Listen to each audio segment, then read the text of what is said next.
Good evening, everyone.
Hello.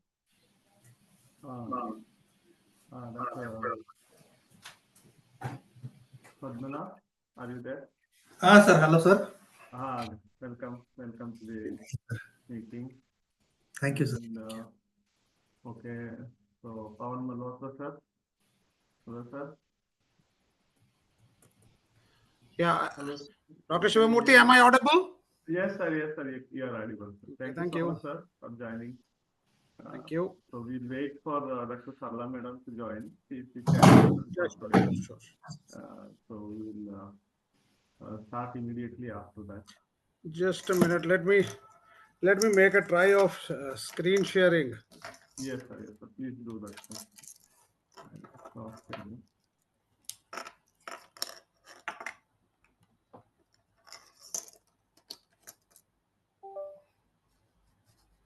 So click on share screen.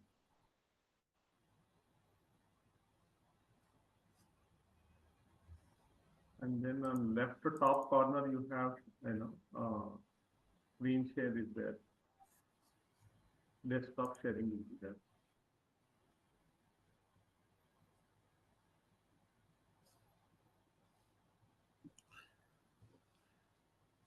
So click on the green button, share screen. Just a minute. I'm just opening the. It's not. This is not required. Yeah.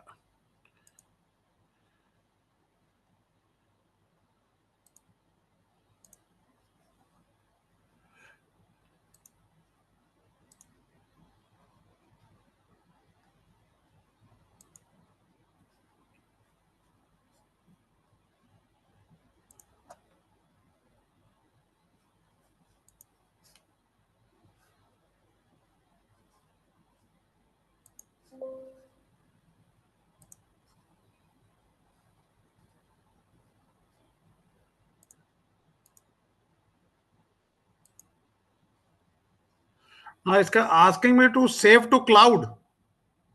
No need to do anything, sir. You just open the PPT. I have opened the PPT. Sir. Then click on share screen, sir.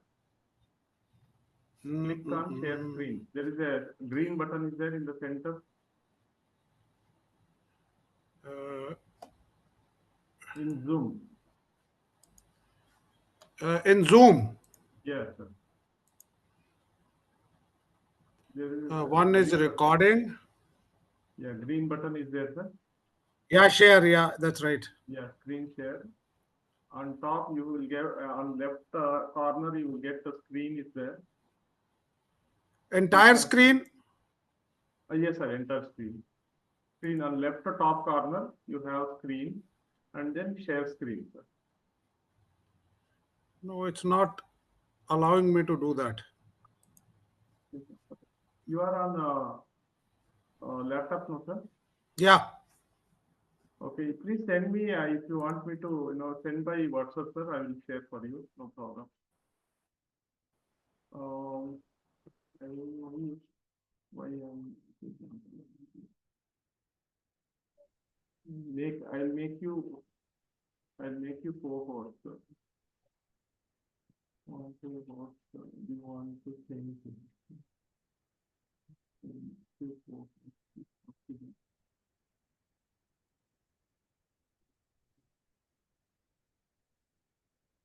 Hmm. Do you want to share? Mail would be okay? Yes, sir. You can send by mail, sir. No problem. The same mail you can reply. Just a minute. Yeah. Just a second. Now, is my screen? Yeah. This I've shared. Yes, Is sir. it something Yeah. visual? It is now visible, sir. Yeah, it is visible. It is visible. It is visible. Okay. That'll Yes, be sir. You fine. can make it. Yeah. You can change the slide, sir. Now go to next slide. Yeah, it is changing, sir. That is fine. You can close now. You can stop sharing, sir. Now.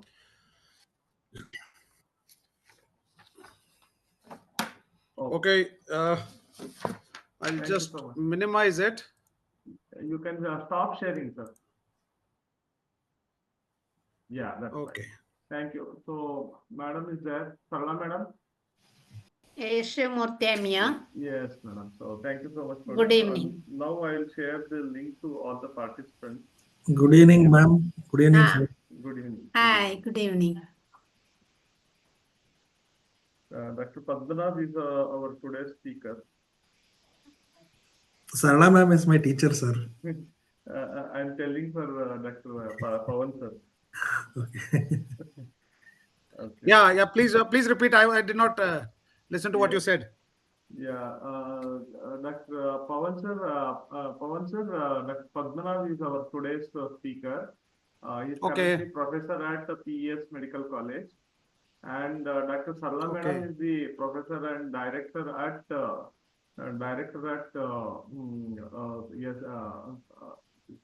Devaraj Aras University, sir. That is in Kolar. And No, that's a very famous university. Yes, sir. Yes, sir. And Pawan sir, please introduce yourself, sir.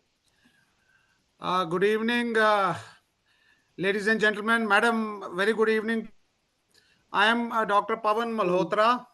I am Director Principal of Acharya Shri Chandra College of Medical Sciences in Jammu.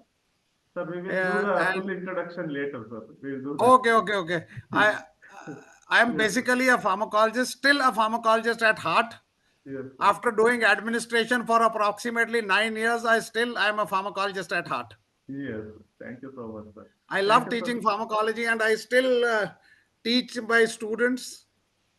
Yes, sir. Yes. Thank you so much, sir. We will go for a full introduction in a few minutes. Okay, sir. Hello. Even despite being my schedule. Yeah. Oh, no. Yes. Yes, sir. Yes, sir. Now you are audible. Okay. So, good evening, everyone. Today, let me just share the screen.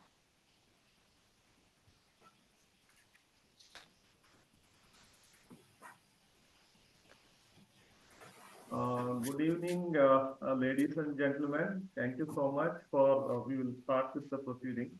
Good evening, everyone. Today we are gathered here for an interesting presentation on update on CBME pharmacology curriculum. And before that, I would like to tell you that, we are celebrating National Pharmacologist Day on this auspicious occasion. Basically, we all know that Dr. Ramnath Chopra, he is the He is considered as the national, our father of Indian pharmacology, and we have started celebrating his birthday as the National Pharmacologist Day. We are very proud of the achievements of Dr. Ramnath Chopra sir. When there were no so much of opportunities were there, no facilities were there. He worked hard to gain the skills and contribute to the subject pharmacology. As all of you know that, we are working as a part of Medical Pharmacology Society for the development of medical pharmacologists. Greetings from the society. As you have been witnessing, we have been seeing that Medical Pharmacology Society has been growing steadily over the past few years with the shared vision of bringing together pharmacologists from across the country to strengthen our discipline through collaboration, research, and academic contributions. Through our collective efforts, the society has already made meaningful impact. We have successfully organized major national conferences such as NPS NCTS 2023, NPS Con 2024 and 2025, alongside regular workshops and webinars that provide continuous academic enrichment. We have crossed more than 4,000 webinar registrations collectively through all the webinars what we are conducting since last 2 months. Our publishing initiatives have been equally significant with the release of Crucial Pharmacology Trends Volume 1 and 2, and Volume 3 and 4 are under preparation, and the Clinical Trials Management book. These contributions are helping to shape the future of pharmacology education and research in India. More than 750 books are purchased by readers of our books. Our books are found to be useful by the postgraduate pharmacology students. We also take pride in celebrating National Pharmacologist Day, which reminds us of the importance of unity, collective learning, and role we can play in advancing clinical practice and scientific knowledge. Looking ahead, we are excited to announce our next major conference, that is NPSCon 2026, to be held at CD Simon, Bangalore, South India, South and Karnataka, tentatively in May or June 2026. We will be looking forward to have you all in Bangalore next year. This will be another landmark opportunity for pharmacologists to come together, share expertise, and build collaborations. I warmly invite you all to join Medical Pharmacology Society and be part of this growing community. By coming together, we can multiply our impact, contribution to the future of pharmacology, and inspire the next generation of researchers and clinicians. So with this,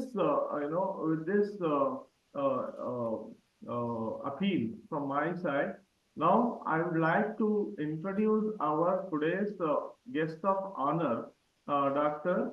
Pawan Malhotra sir. I am very much privileged to get his time, during his busy hours. Let me just go through the short CV of sir. Dr. Pawan Malhotra sir is a distinguished medical professional with an MD pharmacology from Government Medical College, Jammu. He began his career as lecturer in pharmacology and advanced to the positions of professor and head of department, demonstrating exceptional dedication and commitment to the field of pharmacology.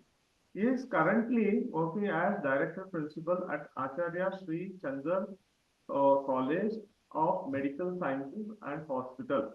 So he is there since 2016, and he has over 30 years of teaching experience. and 14 years as the administrative experience. And I think he is one of the senior most MD pharmacologist who is working in the administrative role, and which is very important for us to observe so that we can take his guidance in future. So international qualifications and fellowships, if you see, consider, so he has MRCP, FRCP from Royal College of Physicians. I think he is the first one, first pharmacologist to get all these recognitions. And FRCP from Edinburgh, UK, and Fellow of International Medical Science Academy, FIMSA, and member of National Academy of Medical Science, New Delhi. So if we go through, complete CV, I'm very much encouraged to see his CV so that, we all have a long way to go, actually. So it's very encouraging to see our own pharmacologists have achieved so much as a professional memberships in American Society of Pharmacology and Experimental Therapeutics, American College of Clinical Pharmacology, and National Academy of Medical Science, India. And awards, so you can see that so many awards he has been given as a exemplary, contributor to the pharmacology. To just see, he has also PhD in pharmacology and medical education. And recently, he, international advisor of India to the Royal College of Physicians and Surgeons, Glasgow, and he's the president of Indian Medical Association, IMA, Jammu branch also. And administratively, he achieved so much, like right from the coordinator of Pharmacovigilance Center to then chairman of International Medical Science Academy, JNK chapter. So like this, just to save the time, so I'm just trying to scroll through, and since it is getting recorded in the video, so you will be able to again scroll through all these achievements.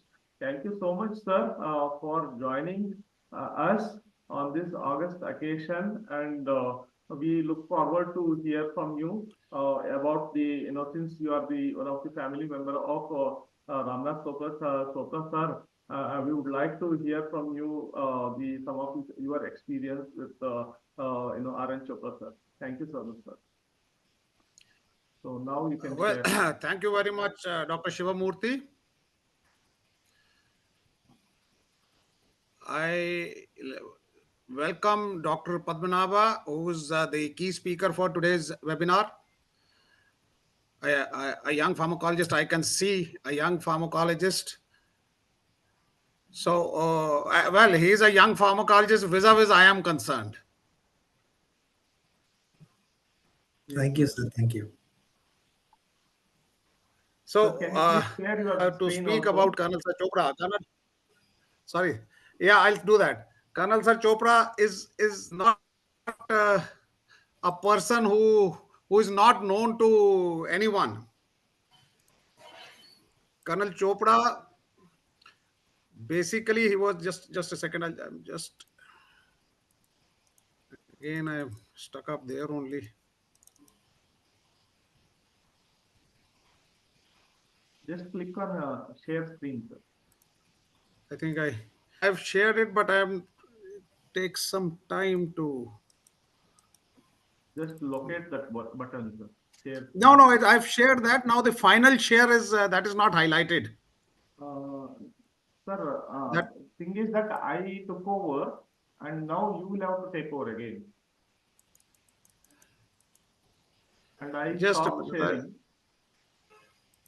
No. This entire screen. When I click it, it's not clicking. That was, I don't know how it happened last time. Just click on.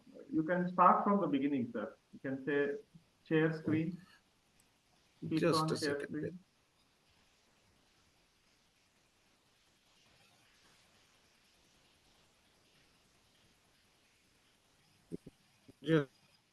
Just a second. Yeah, I'll do that.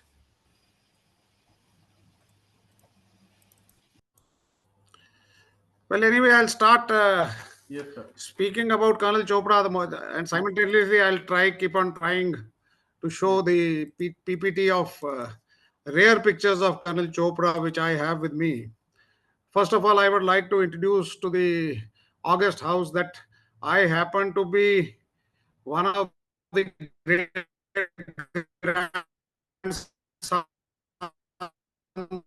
of Colonel Sir R.N. Chopra, to be more precise, uncle. Colonel's own name, as far as the pharmacology is concerned, Colonel Sir Ramnath Chopra was an Indian Medical Service officer. IMS used to be there previously. I think if Dr. Shivamurthy, you have shared the screen. I stopped, sir. I stopped the screen. Still, it's not. I don't know. Did you send my mail, sir? I'll just send you the mail. Just a minute. I'll send you the mail. Give me a minute. I'm so sorry Yes. for this No goof up. problem, sir. No problem, sir. We'll wait for it. Just reply to my mail, sir. Yeah, I'm doing that.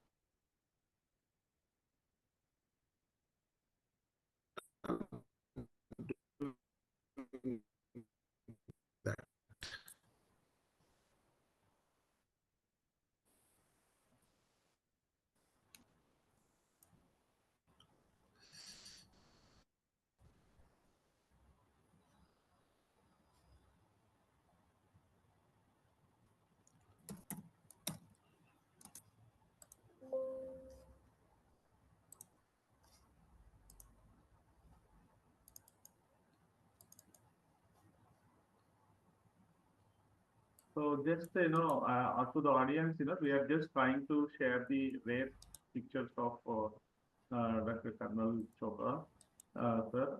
Just please, pardon for the little bit of inconvenience.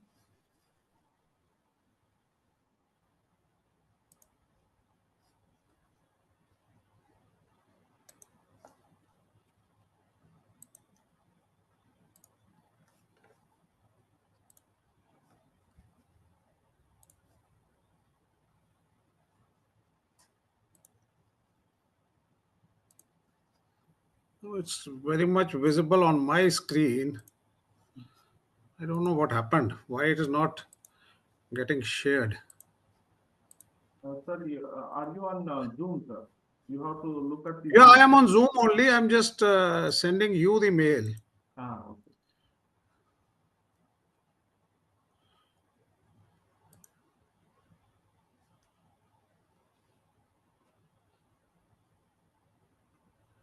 New folder 5.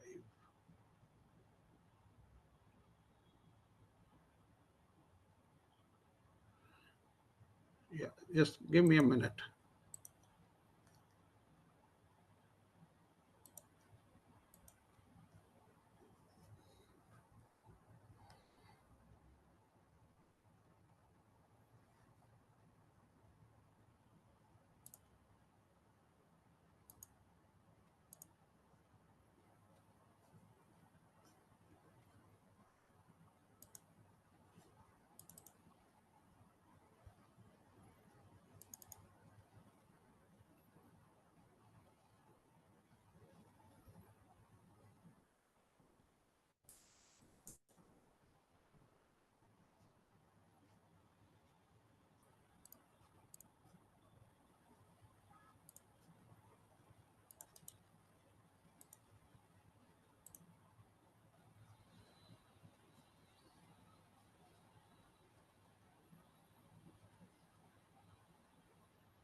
Did you reply, sir? Yeah, there no.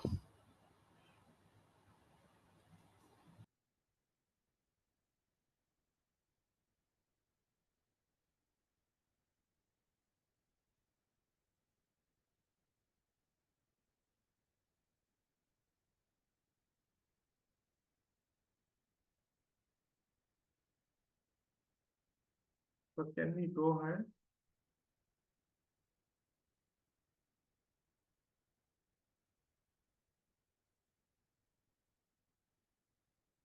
Please unmute, sir.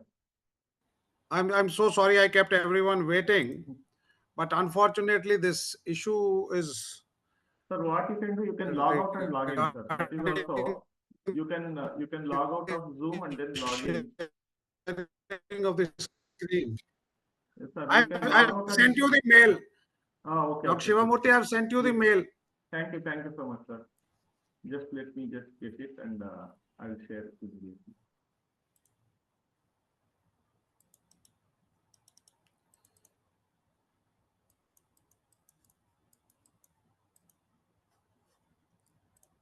Yes, sir, I got it. You got it? Okay, okay. And just, yes, sir, I got it.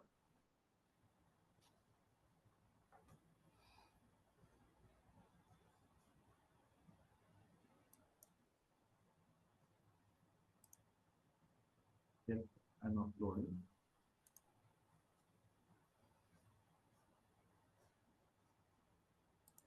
Yes, sir. Can you see now?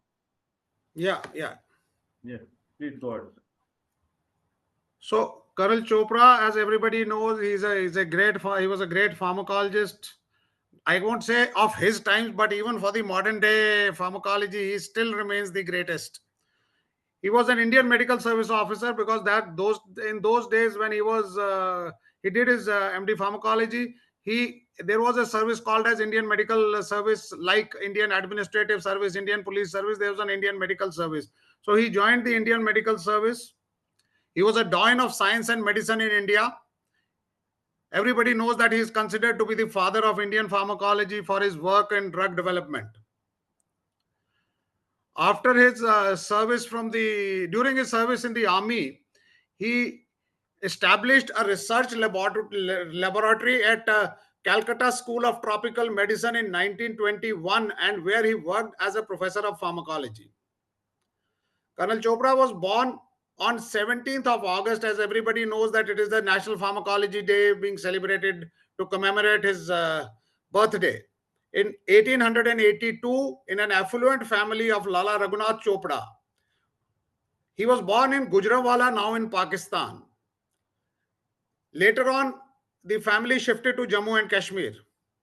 He did his schooling from Lahore, and thereafter he joined the government college there only in Lahore. In 1903, he went to England and studied at Downing College, where he qualified his natural sciences graduation.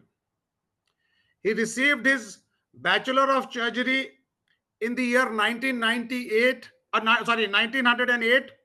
and did his MD Pharmacology in 1909. Inspired by the experimental approaches in pharmacology at St. Bartholomew's Hospital, he decided to choose pharmacology as his career. He worked under Sir Walter Dixon, a renowned pharmacologist of those times. After that, he cleared his IMS and joined the British Army. In 1908, he was appointed as lieutenant in the army, and in 1908 he was lieutenant, and then he was promoted as captain in 1911. He was deputed to serve East Africa of those times, and during the Afghan war in 1919, he was with the British Army. He was promoted to the rank of major in 1919. In 1941, Colonel Chopra was awarded knighthood, conferred knighthood by the then King of England, King George VI. He extensively worked on Rauwolfia serpentina. Everybody knows what is Rauwolfia serpentina. It's another name for Indian snake. It's also called as Indian snake root, the devil's pepper, serpentine wood, sarpagandha, and so on and so forth. It has many names. And he was responsible for extraction of indole alkaloid, which led to the discovery of reserpine, the, the famous antihypertensive of yesteryears. He also headed the Drug Inquiry Committee in 1931. He was one of the architects of the Drugs and Cosmetic Act of 1940. He was investitured as the Companion of Order of Indian Origin, that is CIE, in 1934. Colonel Chopra's contributions extended beyond academia. He was also instrumental in establishing CSIR, that is Council for Scientific and Industrial Research laboratory in Jammu. I must tell all of you that Colonel Chopra donated his private land for establishing this institute. And that land is, I don't know how many square feet. I can't calculate it because there's so many. It was about 100, more than 100 canals, which was allotted to him by the government. And you can multiply 100 with 5400 square 5400 one canal is 5400 square feet. You can well imagine how much land he donated in basically in the heart of Jammu city. And the today the institution established by him at that time is today known as Indian Institute of Integrative Medicine, which is manned by CSIR. His passion for science and humanity, coupled with his dedication to integrating the India's indigenous knowledge system with modern scientific methods, earned him numerous accolades. He left lasting legacy that continues to inspire the researchers and the medical professionals even today also. The CSIR IIIM in particular continues to carry forward his vision and legacy with various facilities within the campus named in his honor. He was the founder director of Drug Research Laboratory. He was, in recognition to his services rendered in the field of experimental medicine, he was nominated as member of the J&K Legislative Council in 1956. Colonel Chopra passed away on 13th of June 1973 in Kashmir, Srinagar, Kashmir Valley, leaving behind all his legacy. And today we refer him as Brevet Colonel Sir Ramnath Chopra. Colonel Chopra, after his name, the government of Jammu and Kashmir has dedicated one full wing of the government hospital. It is known as Colonel Chopra's Nursing Home. So that is the tribute which has been given to him. I have some personal memories, not exactly the memories, the anecdotes which I just wanted to apprise everyone about his clinical sense. Being a pharmacologist, he was a wonderful clinician. He was a personal physician to King Edward VI. The clinical acumen of Colonel Chopra was that when my grandmother, my mother's mother fell ill, and everybody labeled her as tuberculosis. Colonel Chopra came home. She looked for my grandmother. When she did not meet her, he asked from the family members, where is she? Her name was Sumitra. Where is Sumitra? So everybody told him, okay, you take rest. We'll tell you later on. Nothing doing. What happened? So they said she has been diagnosed with tuberculosis and she has been sent to sanatorium. This I am talking of way back in about 1943. She has been sent to sanatorium. Next day morning, sanatorium was in Kashmir Valley, Srinagar town. The sanatorium was about 80 kilometers away from the city. So the next day morning, the entourage of Colonel Chopra was ready to leave for that place. What you people know today as Gulmarg. The sanatorium was located there. So the Colonel Chopra went there. He had a phytoscope type of a stethoscope that he used to use during his clinical practice. He just examined her, and without any test or without even X-ray, He clearly told everyone that she is not tuberculosis, she is suffering from bronchiectasis. But by the time my grandmother, she had gone into depression because my mother was hardly 2 years old. She thought tuberculosis that in those days was a killer disease. So my grandmother went into depression that what will happen to, if something happens to me, what will happen to my daughter? And she lived up, say, about for about 3-4 years, but thereafter she passed away. But it was not because of tuberculosis she passed away. That was the clinical sense of Colonel Chopra. This is the family experience. I was not born even at that time. So it is the anecdote has been told to me. I've seen him when I was about 7-8 years old. That I met him in Srinagar, where he breathed his last.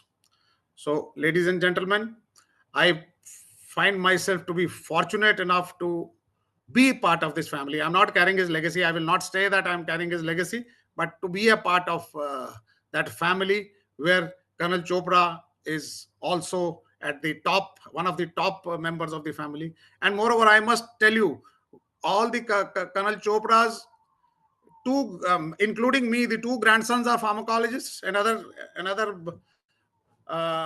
my mother's cousin is a pharmacologist, and one of my brother-in-law also is a pharmacologist. We have three pharmacologists who have tried to copy the career of Colonel Chopra. The I would say the academics of Colonel Chopra, not the career. Nobody can copy his career. I'll just briefly go through the pictures if Dr. Shivamurthy can help me out. Yes, sir. Yes, sir. Please tell me, sir. I'll go Yeah, through yeah, the. please. This was Colonel Chopra's last picture available. So this Yes, was sir. Colonel Chopra's. Please, next, please. This Yes, is Colonel Chopra's picture. You can see the lady from the right, third lady from the right. There is a young, thin, lean person standing. Not this side. If yeah, no, the standing line. Yes, the next. No, standing line. okay. No. The from the other side. Yeah. No. Yeah, next. Yeah, this. No. The next to him. Sorry, next to him, Dr. Shivamurthy. Next to him. No, not this one. The other side. The other side. Please come ahead. Yeah. No, you're missed him again. There's the lady. The lady is sitting third from right. Now, The second lady from the right and third this person one. from the right, This just one. behind him. No. The Oh, other side. The other side. No. This one. No. I'm so sorry. This. Yeah. This lady. No. This ah, not this one. The next one. Yeah. Just behind her. Yeah. Just behind her. Not this one. The next one. Yeah. This is. That is Colonel Chopra. This is Colonel oh, Chopra when he was a medical student at St. Bartholomew's Hospital when he was doing his MD pharmacology. Next, please. Next slide, please. Yeah, this was during his when he joined IM Indian Medical Service in 1909. okay. Next, you can see Colonel Chopra sitting in the center. Yeah, this one. That was Colonel Chopra sitting. He was the major in the British Army, and this picture is of 1916. Next, this was the Viceroy of India, Lord Linlithgow, when he visited the Calcutta School of Tropical Medicine. You can see Colonel Chopra next to the Viceroy of India. That's Colonel Chopra, yeah. Next, you can see in the center Colonel Chopra standing, and the person in the dark suit next to him. This one, yeah, that is his son. Incidentally, he also happened to be a pharmacologist. His son is Ish Chandra Chopra. He was also a pharmacologist. He also headed the research laboratory which was established by him in Jammu. So there's father and son duo with other scientists. This was Colonel Chopra in 1940 with his wife, Shrimati Parameshwari Devi. And the next picture would be both of them when Colonel Chopra was nominated as member of the Legislative Council. This was the last picture of the couple what the family has. So this was the stamp which was uh, released in honor of Colonel Chopra in 1983.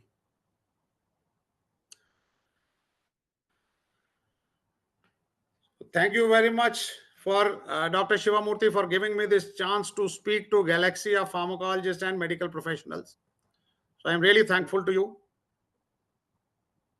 Yeah, we are very much thankful to you, sir. In a short notice, actually, just morning I contacted you, and thank you so much. Sorry for connecting you in the last minute, but still you were able to make it, and you made the day very nice.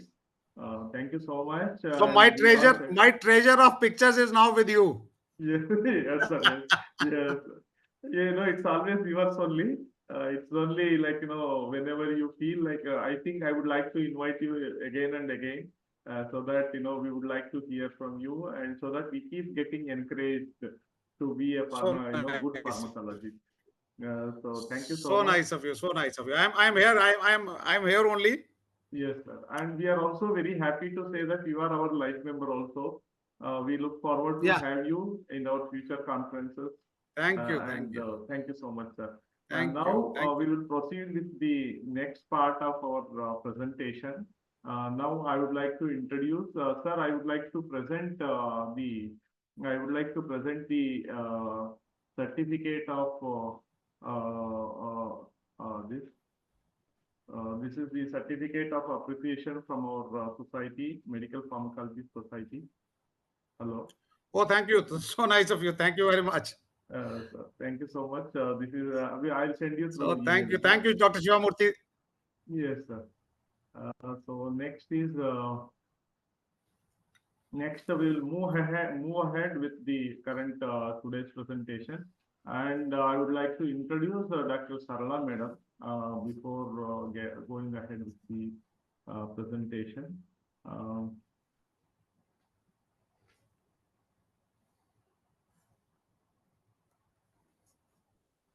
Okay, good evening, everyone.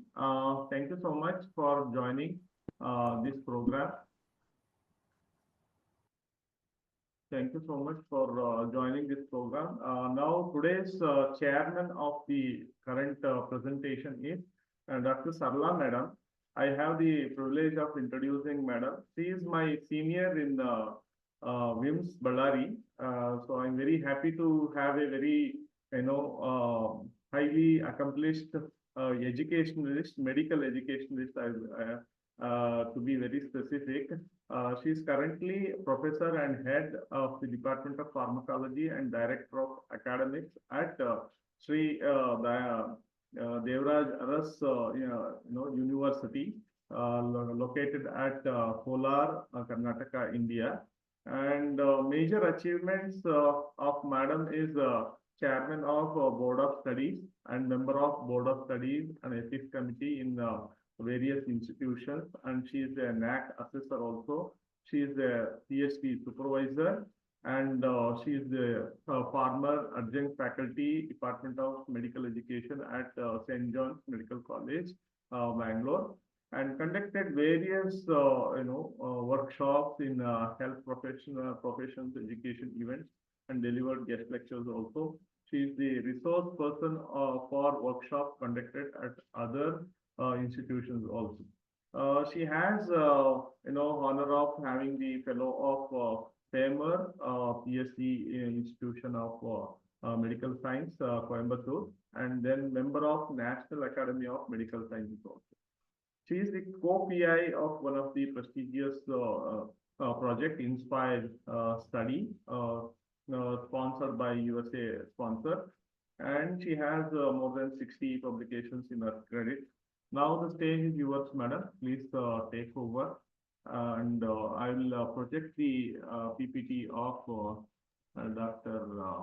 Padmanabha, and you can introduce and then please take from here.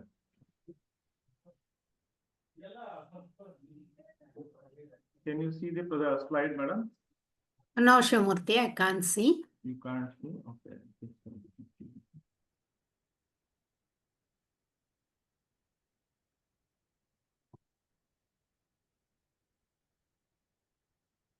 Can you see now, madam?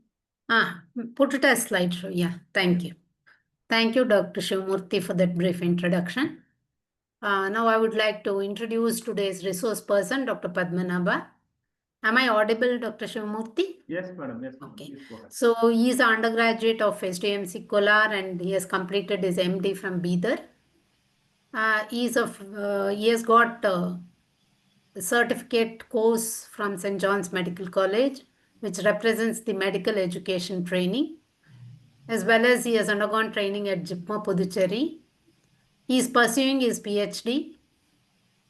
He has experience as assistant professor to professor, and he has worked at Adichanchandgiri, and now he is at PES Institute at Bangalore. And he has been a resource person for some of the topics which are mentioned here, like how to do a small group discussion, how to frame MCQs, how to do a group dynamics, and also some of the statistical workshops and antimicrobial stewardship, which is a trend now. And he has been a member of MU as well as Skills Lab and Curriculum Committee. He's been a member of Institutional Animal Ethics Committee as well as Institutional Ethics Committees as well. He has around 33 publications to his credit, and he has been a guide to supervise the SEMR STS projects. Then he has been awarded as HPE Research Project JIPMA 2023. And some of the notable contributions are the faculty development workshops, like which is mandated by our NMC, PCME and CISP. And the other thing he has to his credit is YouTube channel, where he has given what exactly it is here. So this is in brief about Dr. Padmanabha TS, Professor of Pharmacology at PES Medical College, Bangalore. Thank you. I think over to Dr. Padmanabha for today's session. Yeah, thank you, ma'am, for a wonderful introduction about me. And Sarala ma'am is my teacher as well. Thank you, ma'am.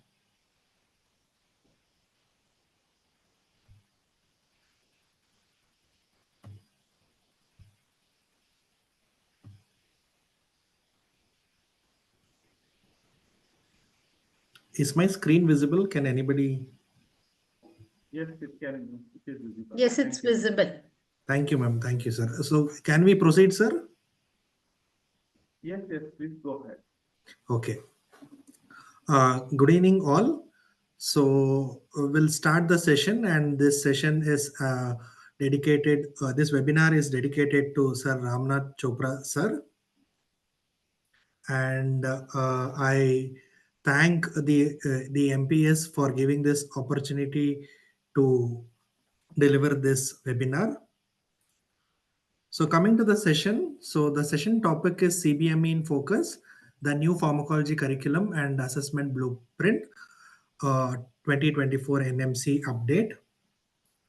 So coming to the session objectives, so we'll be taking you through the introduction to the CBME 2024 guidelines, some of the definition to understand how we need to implement this CBME program, and let us understand what is the competency, objectives, domains, learning and assessment methods in brief. We'll take you through the pharmacology goals, what are the teaching hours, what are the competencies under the pharmacology. So what are the certifiable competencies under pharmacology, and what are the ADCOM modules which comes under pharmacology, as well as lastly the assessment of pharmacology, how the marks are distributed, and what are the passing criteria. So this will be our session objectives. So this is the 2024 competency-based undergraduate curriculum for the Indian medical graduate, which has been given by the National Medical Commission. So basically, it was rolled out in 2024 following the feedback from the last 5-year introduction of the first CBME, which was introduced in 2019. So basically, this 2024 CBME guideline is the feedback which was obtained from the last 5 years. So this curriculum, which has been given by the NMC in 2024, is more of learner centric as well as patient centric and outcome dependent module. And also this pharmacology has got a role in terms of role in terms of making or supporting the goal to which the Indian medical graduate has to achieve. So this was the Gazette notification, and the pharmacology curriculum for undergraduate is there in the volume 1 2024. So coming to the basic definitions to understand, so basically the goal which is given by NMC is a it says that it's a projected state of affairs that a person or a system plans to achieve. In other words, where do you want to go or what do you want to become? So basically the goals tells what is the end achievement we need to achieve. So basically it tells you about the program achievement. So next is the competency is the habitual and judicious use of some of the notable domains like communication, knowledge, technical skills, reasoning, clinical reasoning, emotions, values, and reflections in daily practice for the benefit of individuals and community being served. In other words, the competency is what should you have or what should have changed. So basically, it gives a outline about the skills and knowledge that the student should acquire. So what is the objectives? The objectives are, in other words, it's a learning objective or the specific learning experiences which the students will undergo. These are the specific targets which will be helping in conquering the competency. In other words, so objective means what the Indian medical graduate should know, do, or behave so that they can achieve the competency. Once that competency is achieved, will be able to achieve the goal of the Indian medical graduate. So let us understand. So what is that competency based medical education? So basically, it is an outcome based approach to the design, implementation, assessment, and evaluation of the medical education program using an organizing framework of the competencies. So NMC has given a organized outline of all the competency which the medical student should acquire under pharmacology. So there is a design. So based on the design, we need to implement, we need to assess as well as evaluate the program in whole. So what are the roles of IMG we need to keep in mind so that while teaching the pharmacology curriculum, we also need to look into these roles so that they can achieve those roles collectively. So the student has to play the role of the clinician. He should be a good communicator. He or she should be a lifelong learner, and he or she should be a leader as well as the professional. So one more role that has been recently added by the IMG is he or she should be a critical thinker in terms of conducting a research. So these are the 6 roles of IMG that students has to achieve. So apart from that, before going to the competencies, so you need to understand some of the verbs which are used in the NMC document 2024, the knowledge domain, skills domain, attitude. So these are the verbs which we usually use while developing the competency as well as the learning objectives. And these are some of the abbreviations which are there in the NMC curriculum, like LGT, large group teaching, SGT, small group teaching, DOAP, demonstration, observation, assistance and performance, skill assessment, direct observation, DOPS, that is directly observed procedural skills, core elements, non-core elements, as well as the national guidelines on the health programs. So basically, by knowing these abbreviations, it will be easy for you to know which are the assessment method, what are the types of teaching methods we need to uh, handle whenever we look for the particular competencies. So these are the domains of learning we need to keep in mind while framing the learning objectives as well as the assessment. One is the knowledge domain, skills domain, attitude, and the communication. So basically, these domains of learning, basically it's an observable activity of the health professional. Basically, it will going to integrate multiple components of the domains of learning, that is the knowledge, skills, attitudes, as well as the values. And these are the levels of competency we need to understand. So basically, it starts from basic known, as which starts from knows, then it moves towards the knows how, then it moves towards the shows how, and lastly how the students will perform. So basically, it will go from the lowest level of understanding to the highest level of performance. So basically, this table will give you an idea about what highest level of competency the students need to achieve.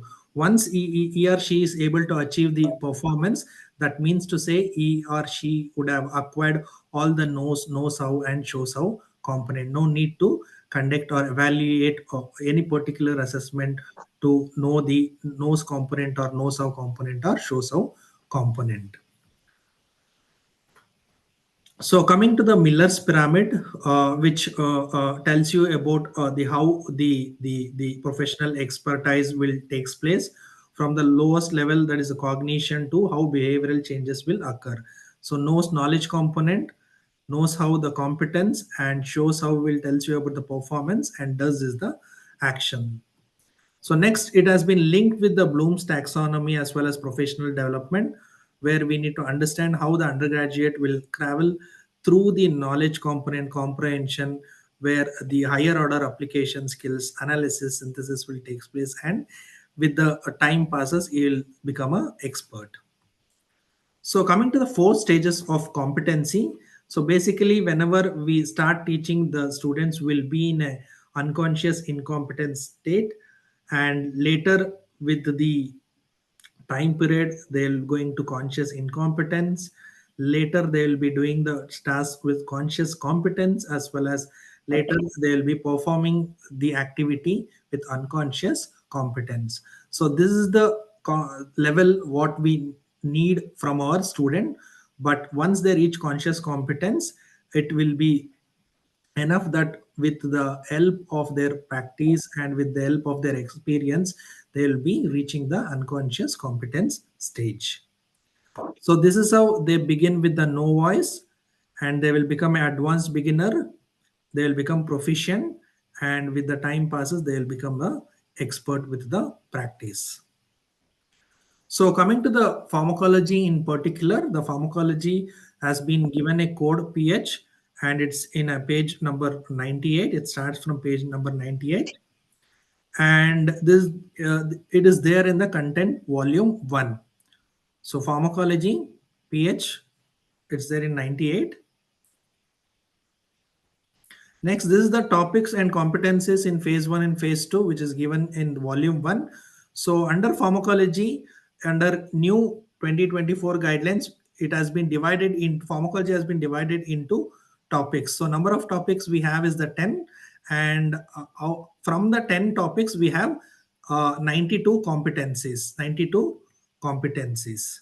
So we need to remember there are 10 topics from pharmacology. From 10 topics we have 92 competencies.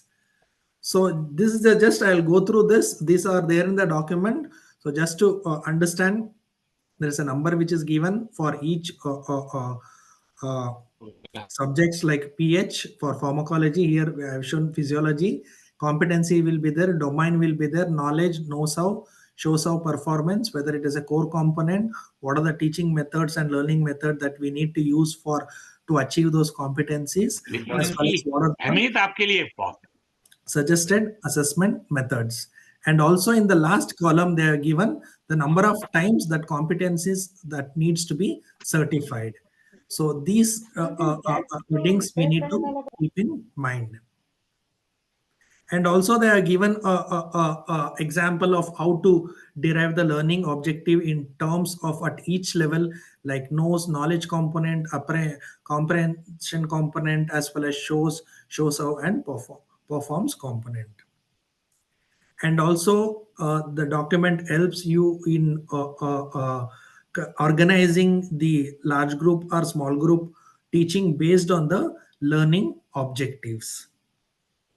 And also based on the learning objectives, we can also derive the assessment methods for each learning objectives that we need to prepare. So coming to the pharmacology goals, so basically at the end of the pharmacology teaching, the student should be able to acquire all this knowledge. So these are the goals which are given by the NMC. That is the know about the essential and commonly used drugs, understanding of the pharmacologic basic therapeutics, regarding application of the pharmacokinetic and dynamic concepts of drug and the mechanism of action of commonly used drug, select rationality in prescribing a drug based on efficacy, safety, and the cost of the medications, to understand the generic, branded, over the counter prescription only drugs, regarding the emphasis of pharmacovigilance and the identification of the adverse drug reactions and the drug interactions. And also it emphasizes on the understanding of the essential medicine concept, various routes of administration, to understand the concept of evidence based medication and rational use of drugs, as well as drug related information, what information that the students once they become Indian medical graduate, what information they should need to give to the student. So it also tells you about the acquisition of some of the basic knowledge about the new drug delivery system, as well as knowledge regarding the industry and doctor relationship, and also how to critically analyze the drug promotion literature and drug formulations, as well as some of the regulatory affairs and drug discoveries and use. So coming to the competencies with respect to the pharmacology MBBS phase 2. So as we said, the pharmacology has got 92 competencies, and there are 10 topics. The topics has been divided into general pharmacology, ANS, respiratory system, cardiovascular system and blood, gastrointestinal system, endocrine, CNS, chemotherapy, miscellaneous group, as well as the applied pharmacology. So each of this has been given a specific competencies. So general pharmacology has got 13, EN has got 8, respiratory has got the lowest, that is the 2 competencies, CVS and blood combined together, they have 11 competencies. GIT has got 5 competencies. Endocrine as well as CNS has got 9 competencies, and chemotherapy has got 11 competencies, and miscellaneous has got 7, and applied pharmacology, that is a practical aspect and clinical application, has got 17 competencies. So coming to the teaching hours as well as methods which has been given by NMC for this new 2024 guidelines. So they say that 1/3 of the total teaching hours has to be of large group teaching. So apart from 1/3, the rest of the 2/3 has to be in the small group teaching as well as the self-directed learning. So large group teaching, we need to restrict it to 80 hours, and small group learning as well, which includes practical, tutorial, seminar, it should constitute around 170 hours, and self-directed learning is around 10 hours, and total put together it will come to 260 hours. So total pharmacology teaching hours in a academic year will be 260 hours. And this is the competencies which are given by the NMC. And here you can notice that there are 10 topics. Each topic, the first topic is general pharmacology. It has given a competencies number of PH 1.1, 1.2. For the second topic, they have given 2.1, 2.2, 2.3 likewise. So here you can see this is the general pharmacology. They are given the number of competencies at the top and number of competencies that require certification also they are given. So from general pharmacology, we have 4 certifiable competencies that the students need to get certified before the final exams. So here we can see the PH 1.4 has got the certification as uh, the drug formulation and drug delivery system, and the demonstration of their users advantages and disadvantages has to be certified once. and the route of administration has to be certified twice. So apart from that, they have given the domain aspect also, which is the predominant domain, whether it is knowledge, skills, or the attitude or the communication, and level of the Miller's pyramid, and whether it is a essential core or non-essential, and the suggested teaching methods. Here you can see that in the suggested teaching methods, there are some changes with respect to the previous 2019 CBME guidelines. So they have adopted the role plays, simulations, hybrid computer simulation techniques, and also they have added a flipped classroom where all the content of the teaching will be given prior to the conduction of the class, and in the class what we'll be doing is the just the discussion about the topic of that day, so that there is a dual role in flipped classroom where the students will be having glimpse about what will be conducted. So based on that, the students will be able to ask their doubt, and it will be like a question answer session where the discussion will go on, where the students will be able to learn better than the regular traditional class. And there are, apart from that, they have also suggested animations and videos for demonstration of the action and effects of common prototype drugs on human body using computer assisted learning. And also they are given suggested teaching methods also, like written tutorials, viva oc, OSP, objective structure practical examination, and direct observation. So again, the second topic, we have 8 competencies, and usually the certifiable skills are there in the topic 1 as well as in the last topic, that is the applied pharmacology. So under general pharmacology, we have 4 certifiable competencies. Likewise, they have given each competency number as well as predominant domain, level, core, suggested teaching methods. And in some of the teaching methods, they have also suggested the prescription writing. And also in some of the competencies, you can see that in PH 3.3, they have suggested the bedside teaching. So such competencies we can arrange in such a way that bedside teaching can be taken in understanding the common conditions. And also they have suggested prescription audit as a suggested assessment method. So this is the newer thing which has been included in the curriculum. And cardiovascular system has got 11 competencies. And also this column will says with which subject or which department we need to integrate the topics, as you can see here. So anemia topic can be integrated.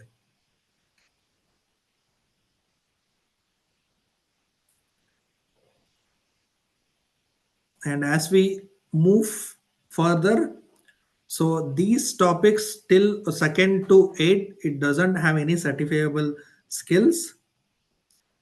So it will be taught in a large group session as well as in a small group teaching.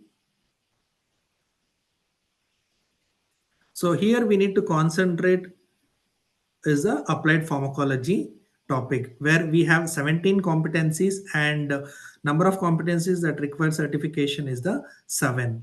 So we have 10.1, 10.2, 10.3, 10.4, which needs to be certified, which includes regarding the different source of drug information. It has to be certified twice, and critical evaluation of the drug promotion literature as well as how to interpret the package insert has to be certified once, and the P drug concept has to be certified twice, and the prescription writing skills has to be tested 5 times. And also they suggest teaching method, one more teaching method is the case based learning. So again, the calculation of the dosage of drugs for individual patient, that is pH 10.9 has to be certified once, and how to optimize the interaction with pharmaceutical representatives media has to be certified twice. And here, one more thing you should notice is they have asked for the suggested teaching method is the actual encounters. So we can make the students in groups, and we can ask them to observe how the clinicians will interact with the pharmaceutical representatives. That will be one of the teaching methods that has been suggested in the newer 2024 CBME guidelines. Apart from that, there is one more competency which needs certified, that is the methods to improve adherence to treatment and motivate the patients with the chronic diseases. So this mainly concentrate on the communication component of the student. So basically we have 11 key competencies which requires certification, and totally the total certification comes out to be, we need to certify 21 times. We need to certify 21 times. The maximum certification is with the pH 10.4, that is how to write a legible and rational prescription. So this is regarding how to evaluate, how to document the certifiable skills. So this is the format which has been given by the NMC. We need to keep the competencies which we are addressing. So what is the activity, whether if we are doing prescription writing skills or criticizing the prescription, we need to document the date of completion, date, month, year, and here we need to tick on the attempt at activity, whether the student was able to complete in the first attempt, or he requires any repetition, or he requires a remedial class as well.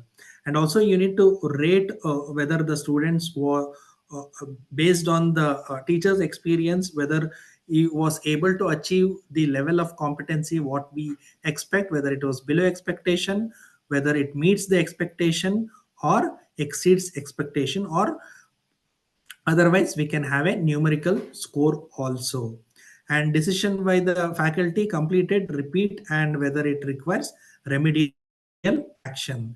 And same has to be communicated with the student as well, and student has to sign following the facilitator gives the feedback, and also the faculty has to sign here.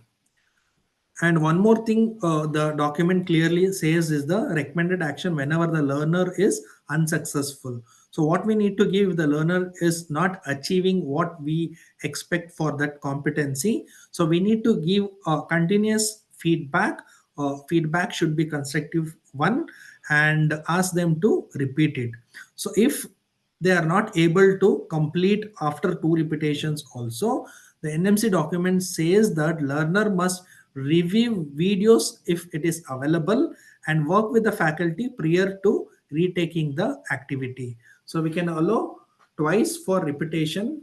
Following the twice activity, if the student is unsuccessful, he has to go through the videos or work individually with the mentors, and later they can take the activity. So just this is the glimpse what we need to achieve whenever we certify the students. So just a small glimpse.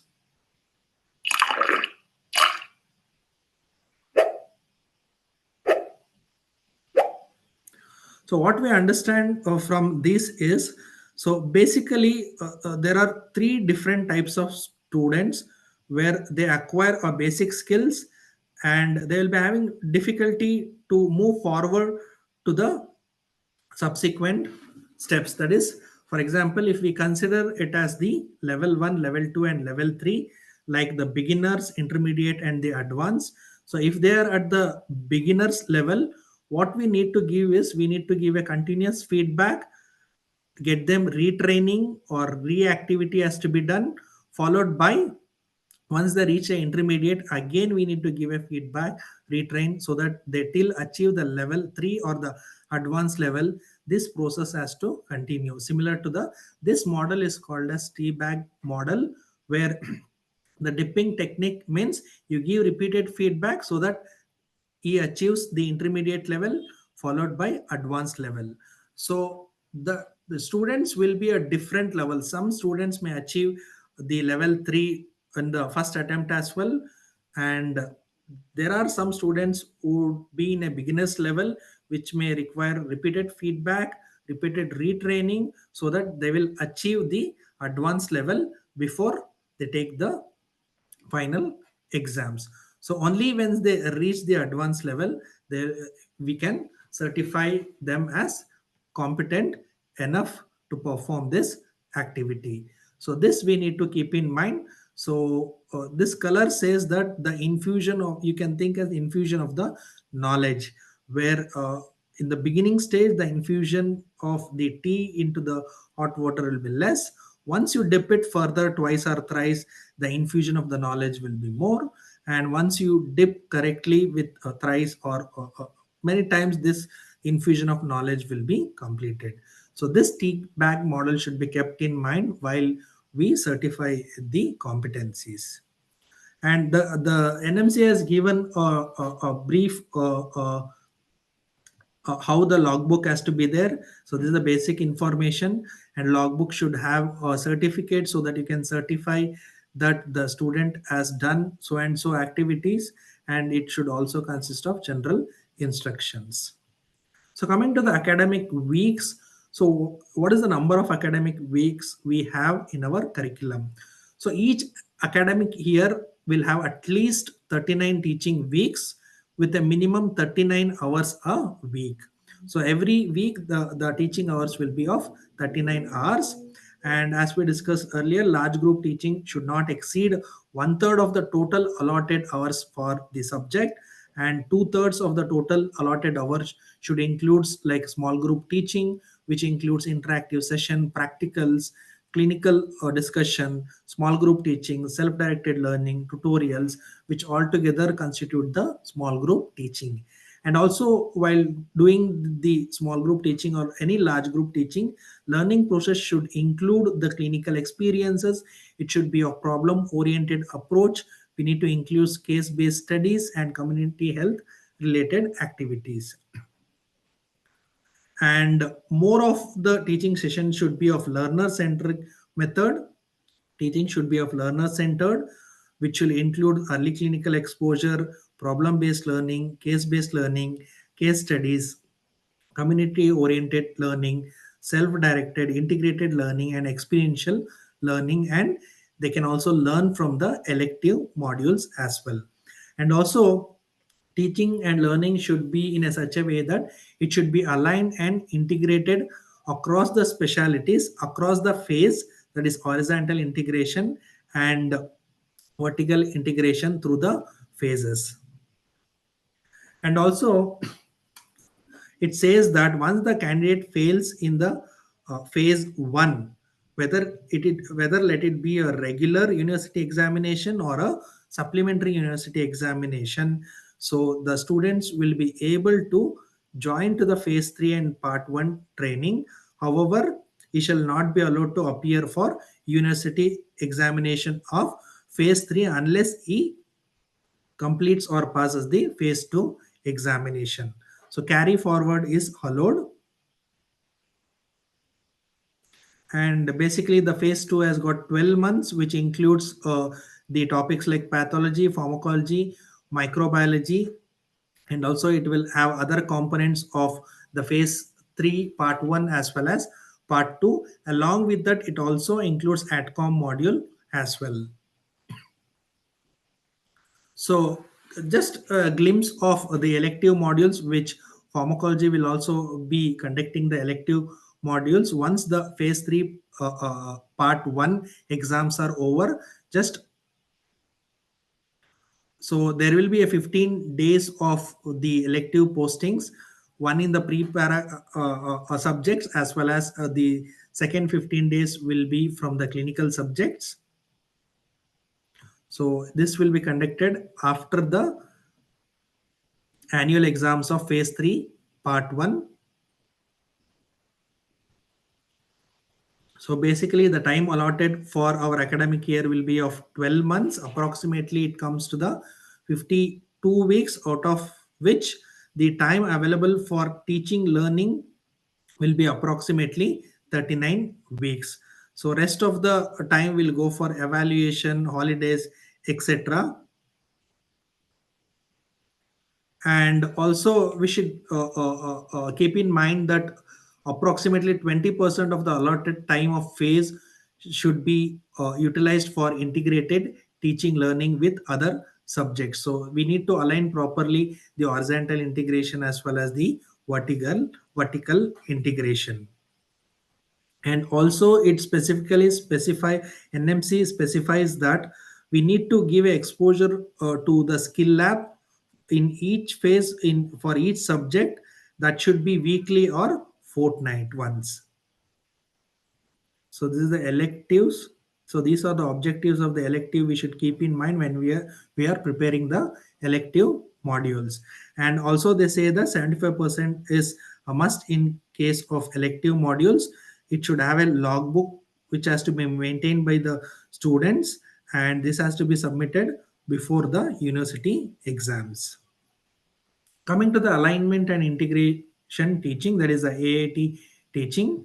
So we should make sure that align the subject should be aligned to the extent possible, meaning that as much as possible the topic and system and different subject in the same phase will be grouped together in the same week or that month in the timetable for teaching learning method. For example, if we take a CNS topic, the CNS topic to be aligned with all the three subjects, that is pharmacology, pathology, and the microbiology. So that is the horizontal integration. So the purpose of horizontal integration is to remove the redundancy and provide interconnectedness. That compartmentalization will be removed. So we need to integrate both vertically as well as horizontally. So please remember, horizontal integration means it is across the disciplines in the given phase of the course. If you are integrating the pharmacology with the pathology or microbiology, it becomes horizontal integration. If you are integrating across different phases of the course, it will become vertical integration. For example, if you are asking the community medicine people or the internal medicine people to come and talk with the topic such as the endocrine, like type 2 diabetes mellitus, then it will become a vertical integration. And also one should keep in mind that this teaching learning at each phase should occur either through the organ system or a disease block, so that we can integrate the learning process vertically. And also make sure that we need to prepare a clinical linker cases which will help in linking or integrating the subjects both horizontally as well as vertically. And these are the 6 integrated modules which has been suggested by the NMC across the 4 years. The 6 integrated topics are the anemia, ischemic heart disease, diabetes mellitus, tuberculosis, hypertension, and the thyroid. And this is the beautiful document which has been given by the NMC, where we can see that if you are aligning or integrating with the same phase, that will be called as alignment, or we can share some of the SLOs from the across the subject discipline. If you are sharing the knowledge of pathology as or the microbiology in your integrated teaching, that will become share. So if you are taking from the different phase, it will become nesting or the correlate.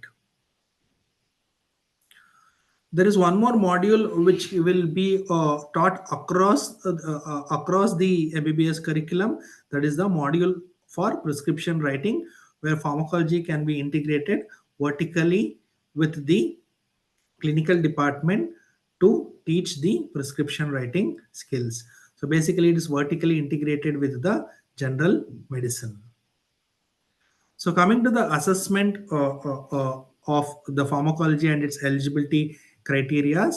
So whenever we conduct an internal assessment, the eligibility criteria is the student has to get minimum 40% in theory and also practically as well. So minimum they should get a 40% eligibility in both theory as well as practical separately for eligibility. and 50% aggregate for theory and practicals. For example, in theory, out of 100, if they have got 40, and in practical if they have got 60, that means they are passed, they are eligible to take up the final exam. So individually put together, they have to attain 50% aggregate for theory and practicals. Then the attendance eligibility criteria will be of minimum 75% for theory and 80% for practical to appear in the university exams. And also we should make sure that whenever we conduct a ATCOM module, for ATCOM module, the mandatory attendance is 75% attendance. So we have three ATCOM modules which will be discussed in the upcoming slides. So the student should have 75% attendance separately for ATCOM modules, and this is one of the eligibility criteria for taking up the university exam.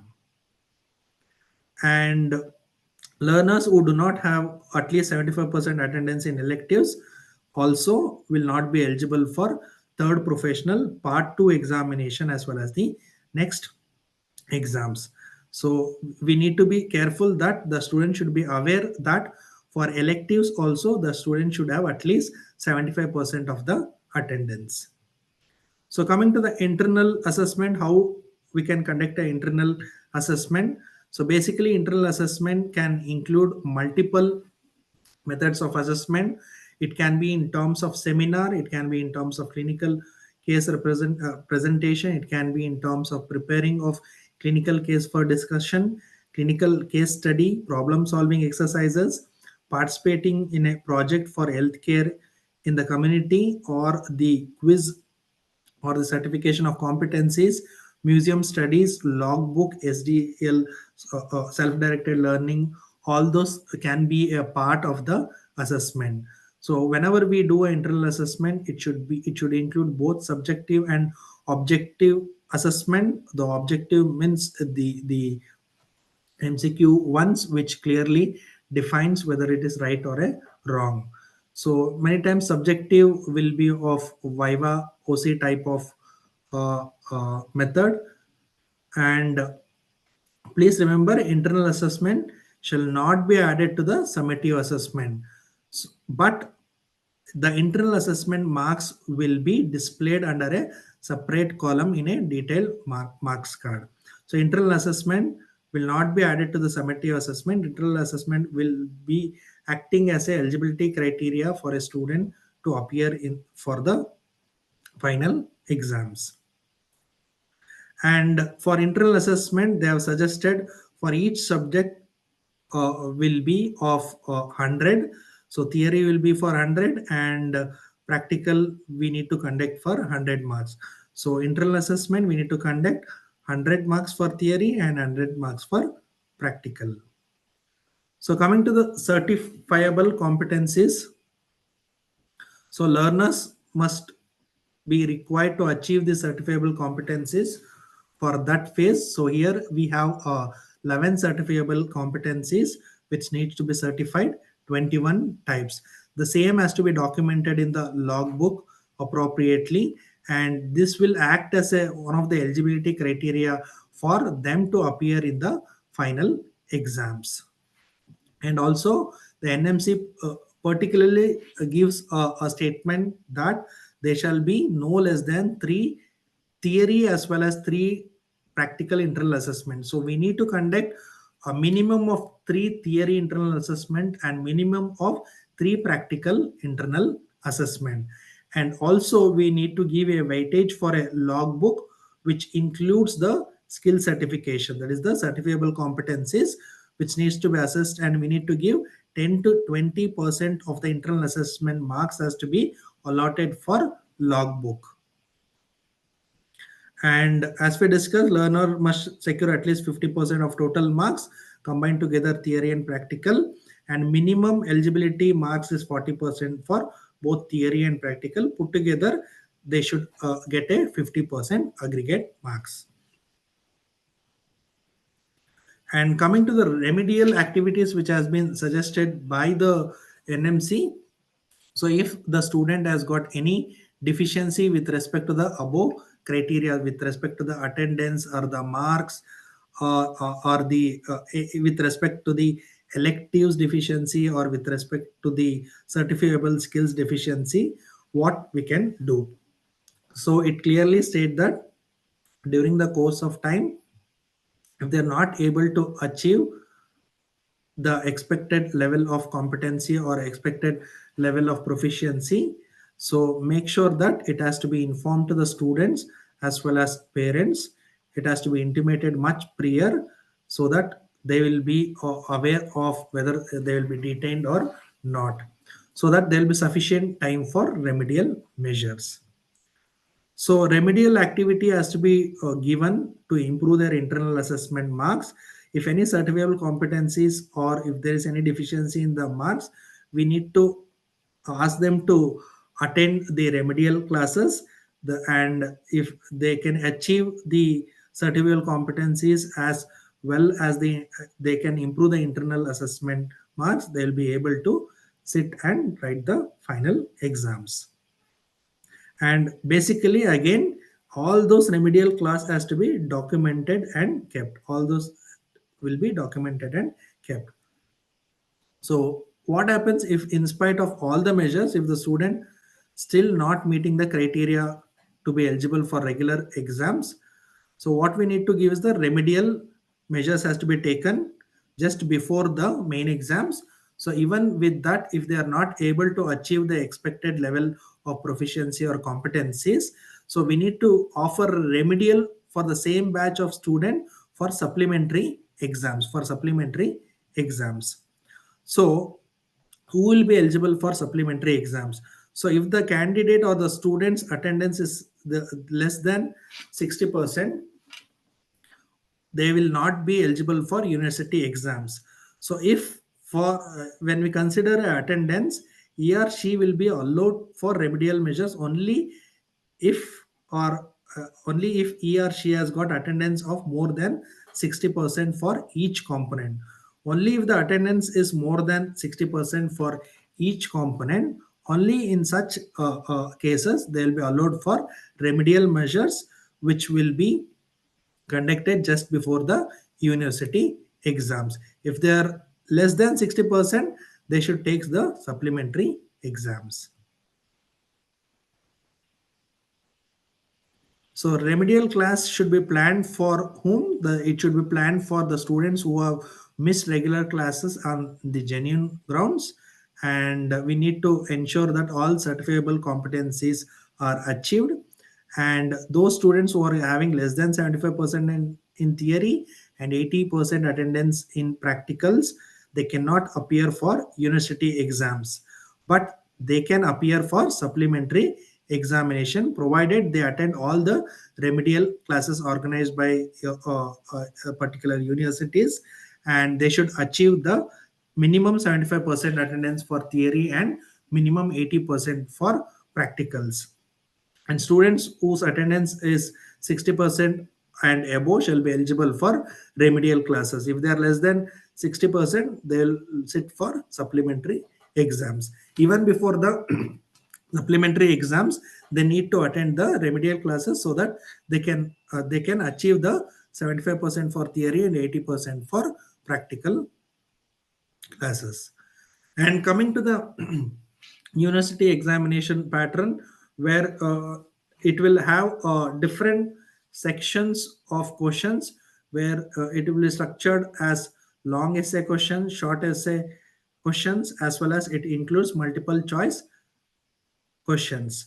And they suggest that the minimum 20% of the weightage has to be given to the multiple choice question out of the 100 marks paper. To prepare this question paper, we need to have basically a blueprint. So from each, if you have a blueprint, it will be easy for us to pick the questions from each topics.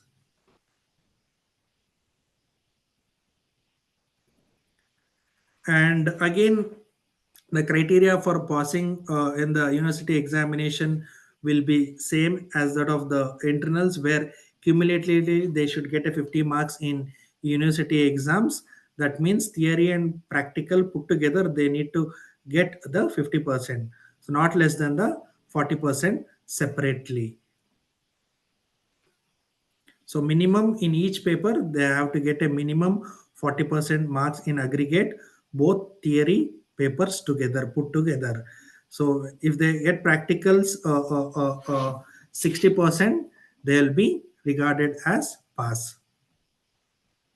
And coming to the appointment of examiners for the conduction of final exams, the CBME 2024 guidelines say that if the faculty has completed at least 3 years of his total teaching experience as a assistant professor after obtaining the postgraduate degree, he or she will be eligible to appoint as an examiner for undergraduate exams, and there shall be at least 4 examiners for conduction of the university examiners, and 50% must be the external examiners.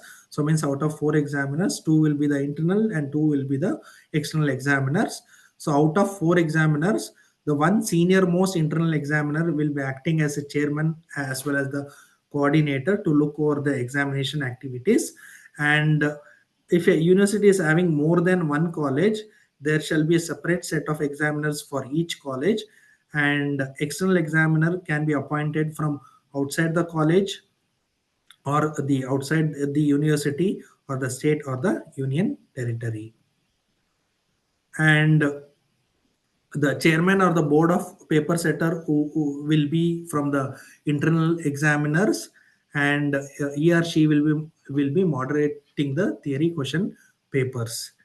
And all the eligible examiners has to be appointed as the undergraduate examiners in case of internal examiners on rotational basis. And for all the theory paper assessment should be done as a centralized assessment program from the concerned universities.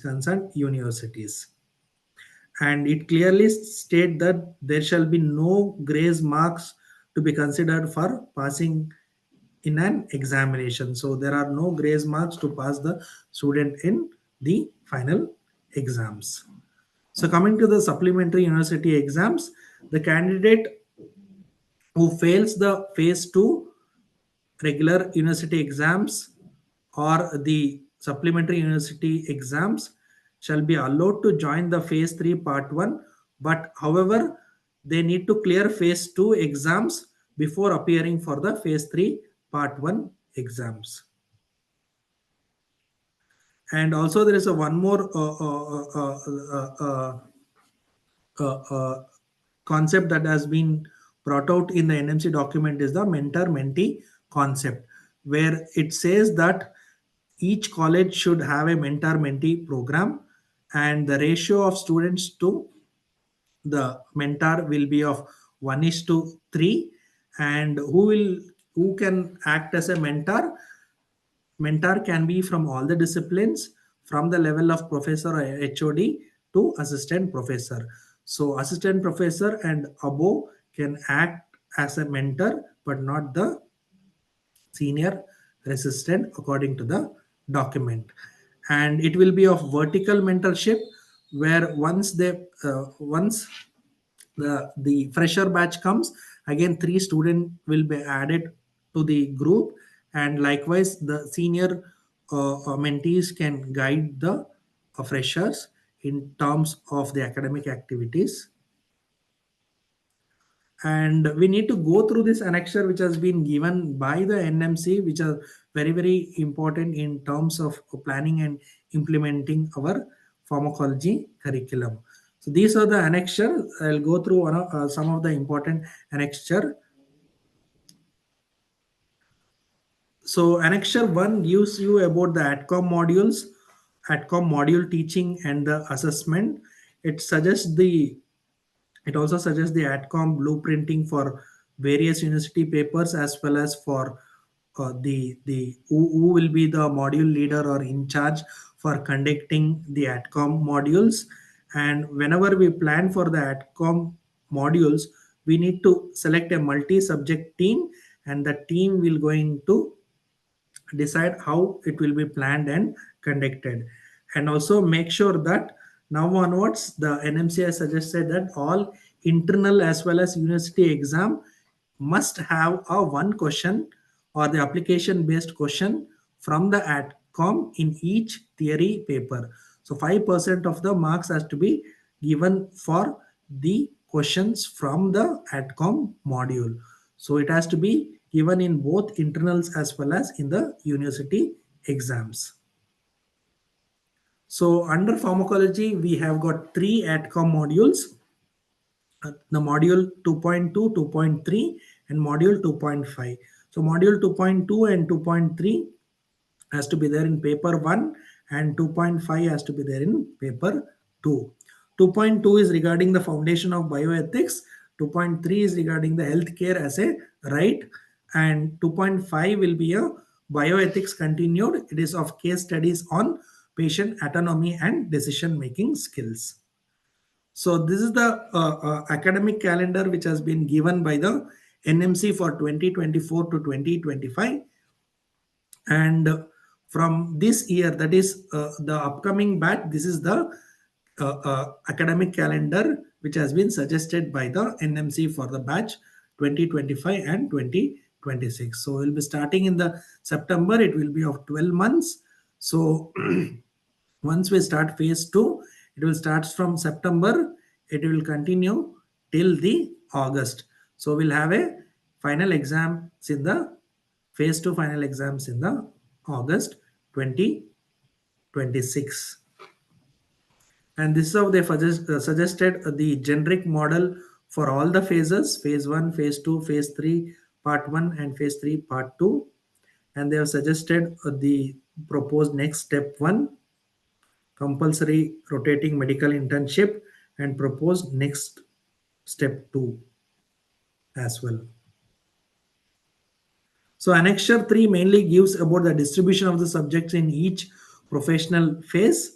So when we concentrate on phase 2 predominantly involves subjects of pathology, micro and pharmacology. Along with that, we have a community medicine, which includes family adoption program, forensic medicine. There'll be introduction to the clinical subjects. There shall be clinical posting, family visit to family adoption program, and the ATCOM module. So totally it will be of 12 months. And distribution of the subject-wise teaching hours. So pharmacology will have 80 large group teaching, small group teaching will be for 170 hours, SDL will be for 10 hours, totally 260 hours of teaching for pharmacology in an academic year. And also, since we are making the Indian medical graduate to achieve those 6 roles of Indian medical graduate, we need to keep in mind that some of the communication modules which we teach will be helping the students in achieving those learning doctor programs, since the communication component plays a major role in taking history as well as communicating with the patient. So whatever the communication skills which we are teaching under our practical or the applied pharmacology competencies will definitely help in terms of developing a good communication skill whenever they participate in the learner doctors program. And annexure 8 gives the glimpse about the marks distribution of various subjects in the university exams. So pharmacology will have 2 papers, paper 1, paper 2, each will be of 100 marks, and practical will be for 100 marks. So mandatory to get 40% marks separately in theory and practicals. So combined together, they should get 50% for theory plus practicals. So this is the distribution how the NMC has given in terms of setting theory paper. So there are different components. So one component is the MCQ component, which should includes 20%. That is the 20 MCQs has to be there, or 20 marks has to be allotted to MCQs, and preparation of the MCQs is left to us. So where we can prepare a simple MCQs as well as the scenario based MCQs. And next will be the long essay question. We need to prepare one long essay question. It can be of 10 marks. And reasoning type of question 5, it will be of 3 marks. And short answers will be of 11 short answers out of 11 short notes. So 4 will be of applied aspect type, and 3 will be of direct short notes, and another 4 short notes will be will be on the direct four short notes, where one short note should be mandatorily from the ATCOM module. So 5 marks should be allotted for question from the ATCOM module. So this is the model format what we have prepared. So MCQ, which includes scenario based MCQs, also 20 marks. So what we thought that marks for each question. So we'll have 10 direct MCQs which carrying 1 marks. So 1 into 10, 10 marks, and we'll have 5 case based MCQ questions, where each question will be having 2 sub questions which they need to answer based on the scenarios. So for that we have allotted 5 into 2 marks, that is 10. So the totally the MCQ, which including scenario based MCQs, will carry 20 marks. Long essay, one question, it carries 10 marks. Reasoning type of short answers, we'll have 5 questions which carries 3 marks, that is 15 marks.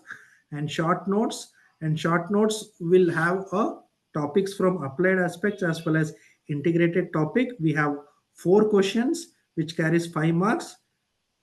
So totally it will be of 20 marks, and direct short notes will be of 6 questions carrying 5 marks each. It will become 30 marks, and one short notes from the ATCOM module, one question which carries 5 marks, that is 5. And when we add up, it comes out to be 100. So this is how we can prepare a model question paper for conducting a university exams. So similarly, we can plan for the internal exams as well. So one thing I have specifically suggested is there should be a must reasoning type of questions, and the short notes should have some of the questions which have clinical application skills, as well as the questions from the integration module, and also we should have one question from the ATCOM module as well. So this is what we have prepared for our college, where the mark distribution, the scheme of calculation for internal assessment marks. So theory written paper will be of 60 marks, and formative assessment, which includes MCQ, unit test, seminars, assignment, case-based learning test, etc., will include 20 marks. Attitude and professionalism will include 20 marks. Totally, when we add up, it will become 100. For practical internal assessment, practical exams and Viva OC, we have 60 marks. Communication component, we are given 20 marks. Regarding participation of students in teaching learning activities, 20 marks. Logbook and practical record, as NMC has suggested, the weightage of logbook should be given in university during internal assessment. So we have given 20 marks here. Totally, when we add up, it will become 100. So overall internal assessment, how do we calculate for 100, and how the practical internal assessment will be calculated for 100. So to just before the university exam, to make sure how the students will be given the eligibility before final exams. So we are taking a cumulative mark score. So first internal marks, we are taking 20 marks. So out of 100, it will be converted to 20. And second internal assessment, 20% will be taken. And preliminary theory paper 1 and paper 2 will be converted to 40% of the marks will be taken. And continuous class test, 10 marks, seminars 5, and attendance, that is theory attendance 5. Totally aggregate will be the 100. Similarly for practical, from the first practical internal assessment, 20 marks, 20% will be taken, and another 20% from the second internal practical assessment. And preliminary practical assessment will include 40%. Logbook, which includes certifiable skill and ATCOM module, 10 marks. Record 10 marks, and attendance for practical classes will consider for 5 marks. Totally, it is 100. And final exam, that is summative assessment. So we'll have two papers, total 200. Paper 1 will have 100 and paper 2 will have 100. Practicals 80 marks and Viva OC will be for 20 marks. So paper 100, paper 200, totally 200. Practical exams 80, Viva OC 20. And internal assessment will calculate for 100. So this will be the cumulative marks from first internals to preliminary internals. So this is how we have prepared a format for the preparation of the question paper. So there will be MCQ single best response, total 20 marks. So 10 MCQs will be of direct MCQs. Each carries 1 marks, and there shall be 5 scenario-based MCQs. Each scenario-based MCQs will have 2 sub-questions, which carries 1 marks. So totally, when we add up, it will become 20 marks, and one long essay and short notes. So there will be 11 short notes. Each carries 5 marks, and out of 11 short notes, 4 should be of applied aspect type. It should cover from integrated topics, and another 5 questions will be of direct short notes type, and 1 question should be from the ATCOM module. And reasoning type of question, so we'll be asking 5 questions which carries 3 marks each, 15 marks. And this is how the NMC has given alignment topics with the pathology as well as microbiology. This is a suggested method. We can rearrange based on our requirements with respect to our universities as well as the institution. So it starts from September, first month, second month, third month, fourth month. At the end of fourth month, there will be a first internal assessment. So these are the topics which will be included under the first internal assessment, which will be conducted in between December 2025 to January 2026. And after the first internals, so we'll have, so this will be considered as block 1, followed by block 1. There will be a block 2, will continue from the end of January till the May 2026. At the after the 3 months, in block 2 there will be a second internal assessment. So internal assessment will be conducted in between April to end of April to May 2026. So following the block 2, there will be block 3, that is the final block of the academic year, where we conduct the third internal assessment similar to that of the pre-university exam, where we'll be conducting the third internal assessment similar to pre-university exam, which includes 2 papers, where each paper will carry 100 marks. So it will be conducted at the end of the 11th month, that is the end of the July. So after July, we'll be conducting third internal assessment, and after the third internal assessment, so August is the month where we'll be conducting the phase 2 university exams. So they have made alignment as well, topic for each block as well. And so this is again repetition, sorry. So just to give a glimpse of this session, so we have looked into the structures of pharmacology competencies. So please we need to keep in mind is there are 10 topics under pharmacology curriculum, which we have, which out of 10 topics, we have 92 competencies, and out of 10 topics, we have 11 certifiable skills, and each of these 11 certifiable skills has to be certified 21 times. So this is the topic wise, and each how many competencies are there in each topics, as well as the certification. So mainly certification is there in general pharmacology as well as in the applied pharmacology. So this is the competencies which require the certification, and these are the some of the teaching methods as well as learning method which we need to include. So 1/3 has to be from large group teaching, rest of the 2/3 should be a small group teaching, which can include the case-based learning, problem-based learning, simulation type of learning, DOP sessions, role plays, flipped classroom, practical exercises, video as well as animation demonstration, debates, bedside teaching, prescription writing, and audit. So this bedside teaching and prescription writing and audit is the newer inclusion to this 2024 CBME pharmacology curriculum. And this is about the assessment of blueprint, what we saw, 40% minimum for eligibility, and final exam, they should get a 50% total combining theory and practicals. And ATCOM module, we need to give a 5% weightage in each paper, both paper 1 as well as paper 2, as well as we need to include one of the ATCOM question in the internal assessment as well. And MCQ, we need to give 20% of the weightage of MCQ should be given out of 100 marks. And day-to-day practice, we need to assess and we need to give feedback so that they can achieve the expected level of competencies. So coming to the take-home message or future outlook. So basically, the 2024 NMC update emphasizes mainly on the outcome-based learning and practical application.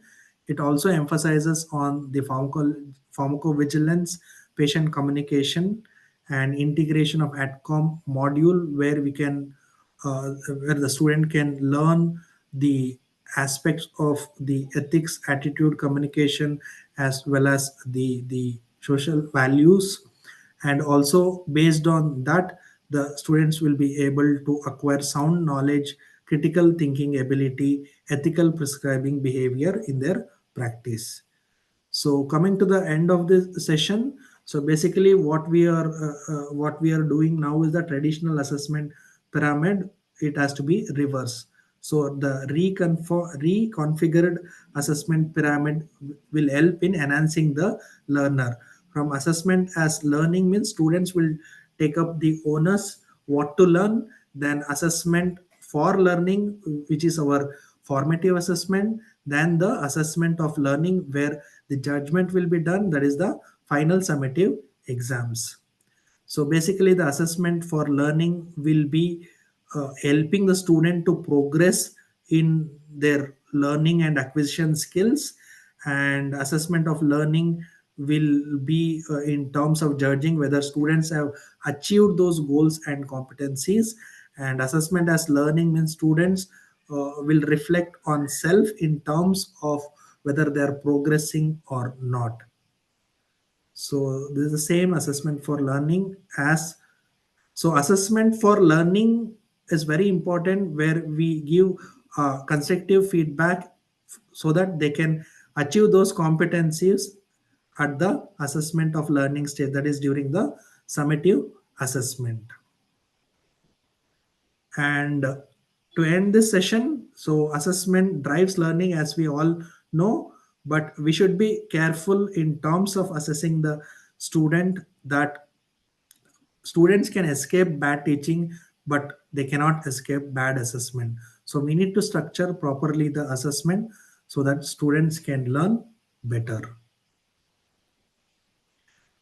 So that once we are confident enough what the student should learn in terms of domain levels, knowledge, skills, attitude, and the communication, based on the domains, the competencies are already given.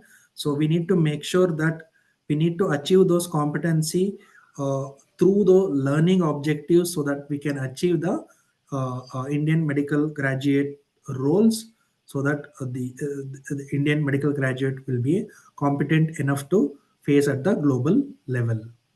So these are the references mainly taken from NMC. Thank you. Okay, thank you so much, Dr. Padmanabha. It is, can you hear me? Can you hear me? Yes, sir. Yes, sir. Okay.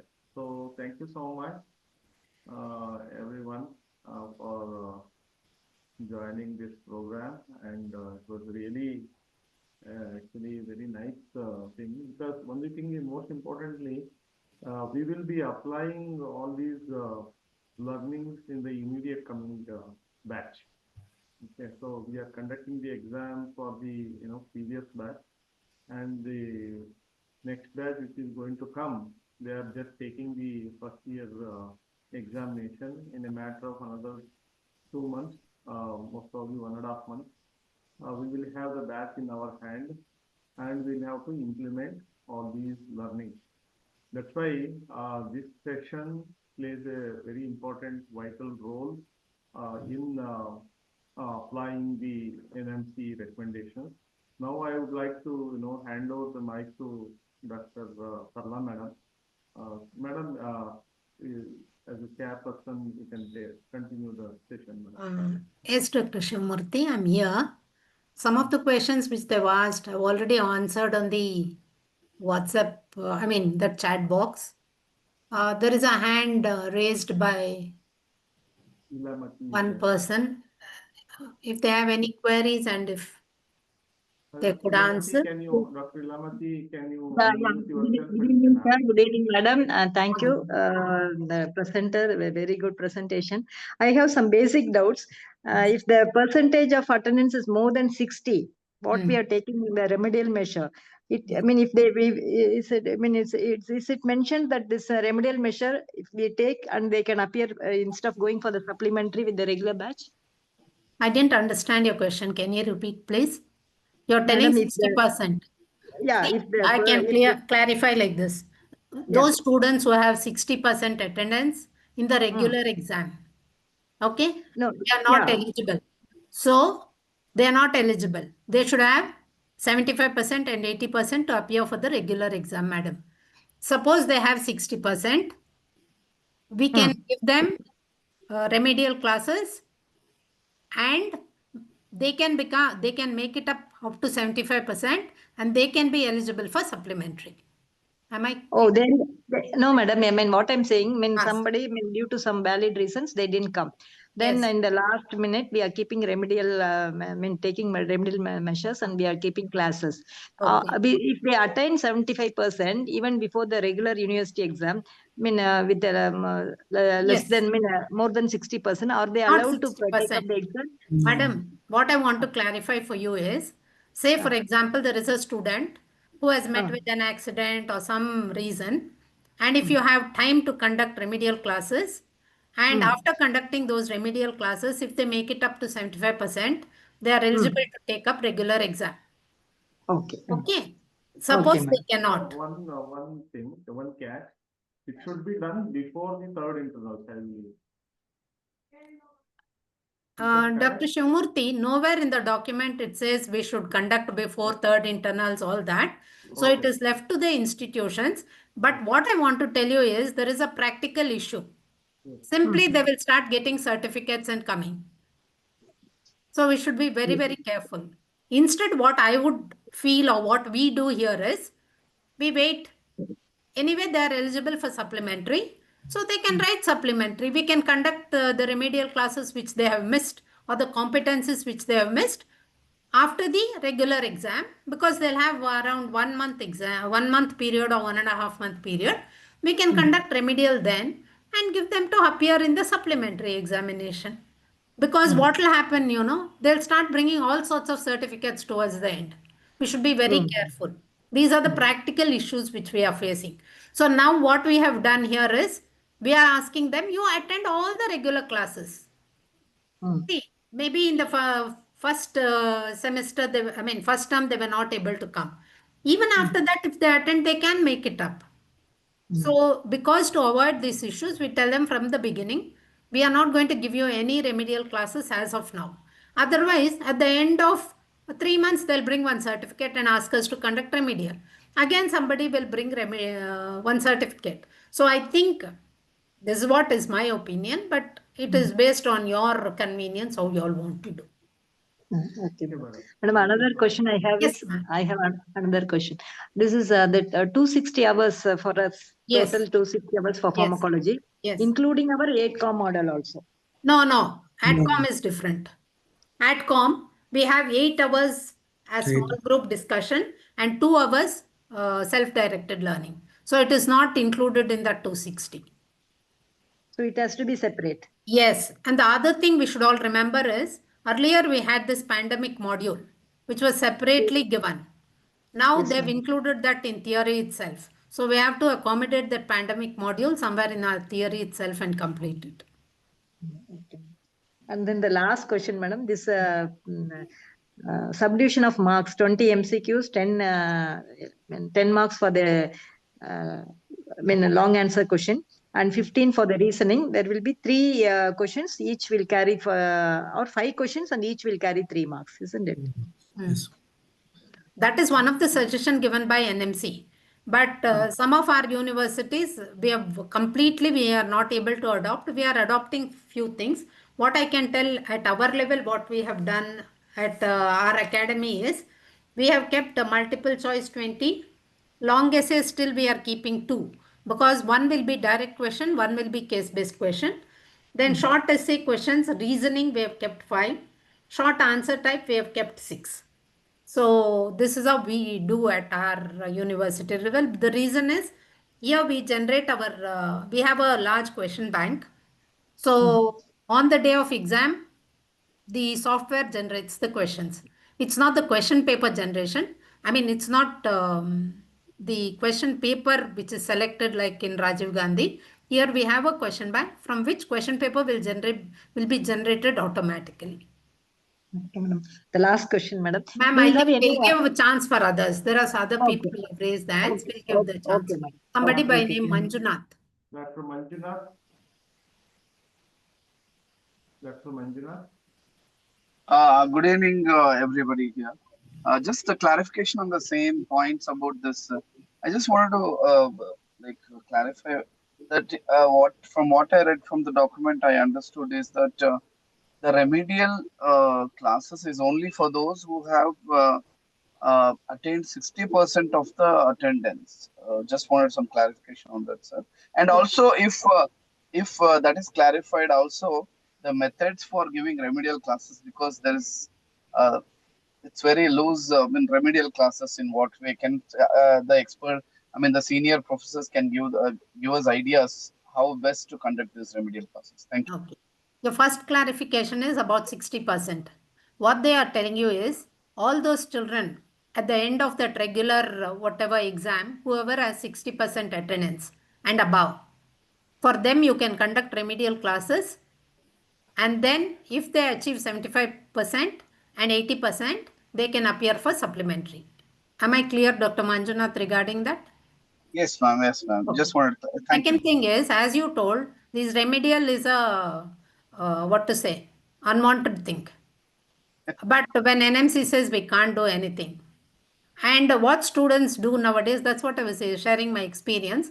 At the end of every 2 months, 3 months, they started bringing medical certificate and asking us to conduct remedial classes. Like that, if we go on, it is never ending. So we have told them directly, at the end of 2 months, you need not bring the medical certificate. You submit, we will have it. But afterwards, you attend all the regular classes. Let us see what's going to happen. So from last year, we are not facing that problem at all. Okay, and how we are conducting is, we are asking them to come and sit in our departments, because I don't know, some people tell go to library, all that. We are asking them to come, sit here, and we give them a question paper of previous year. They have to write that question paper completely without seeing. Okay, and based on the marks they score, we give them the number of hours. Right. This is one thing we are doing. Yes, ma'am. Yes, ma'am. Others can also pitch in so that we Yeah, can see they in can. what different ways we can do it. Please, thank you. Thank you, Manjunath. And the other things I can summarize is this non-core. Earlier non-core we had only 3 or 4. I think in this document we have 10 non-core things, non-core topics. And what has happened here is this antimicrobials or chemotherapy. In the previous curriculum, it was not clearly defined, but now they have clearly defined it. And these are the things which I would like to tell. And I think rest of the things they have already told about certifiable skills, etc. The only issue which we may face is this ADCOM for each batch NMC is changing. So at sometimes those topics are taught by microbiology, sometimes in pharmacology. So it is changing. So suppose a batch 23, 24 student, batch student who was admitted comes to second year, and we are teaching different ATCOM module for 24-25 batch. So I think we should put a disclaimer telling that ATCOM questions are longitudinal learning questions, and it can appear in any subject. I mean, it can be in micropath, anywhere it can come. It need not be that 2.5 should come only in pharmacology, because for 24-25 batch they have defined it. For 23-24 batch we have taught different pharmacology has taught different modules. So these things I think we should create awareness among students. That's my opinion. I think That's all from my side. thank you so much, madam. That's a good suggestion. Maybe like no, I think we should adopt that. I think that the Pawan sir is having a Yeah. question. You know, I have no questions, absolutely no questions at all. I just wanted to share an experience regarding this examination. Very recently, four of our students, they were short of attendance and they were detained in the subject of biochemistry. So they appeared in the supplementary examination. That was actually not possible, but somehow the university agreed to conduct the supplementary examination. This I'm talking of 23 batch. So they conducted the supplementary examination and they passed in supplementary examination. They went to the court of law, and in fact I was fighting the case on my own. All my legal people, the legal team had raised their hands. They were not able to understand what this CBME program is. So I was fighting my own case in the High Court of J&K. During that case, in fact, they ultimately the court permitted them to appear in the second professional MBBS examination with attendance about 13%, 15%, 17%. So this is the state of affairs what we are facing. And during that course, I found a judgment of the Kerala High Court on exactly the similar lines, where the students were allowed to appear in the examination, but subject to the outcome of the writ petition. And when the writ petition was decided, the examination of those students which was conducted as per the court direction was declared null and void. And after passing the second MBBS, they had to appear in the examination again as per the CBME guidelines, because the court had intervened there and the court allowed them to appear in the examination. All of them passed. So they said that nothing doing, that examination is null and void and they have to appear in the examination again.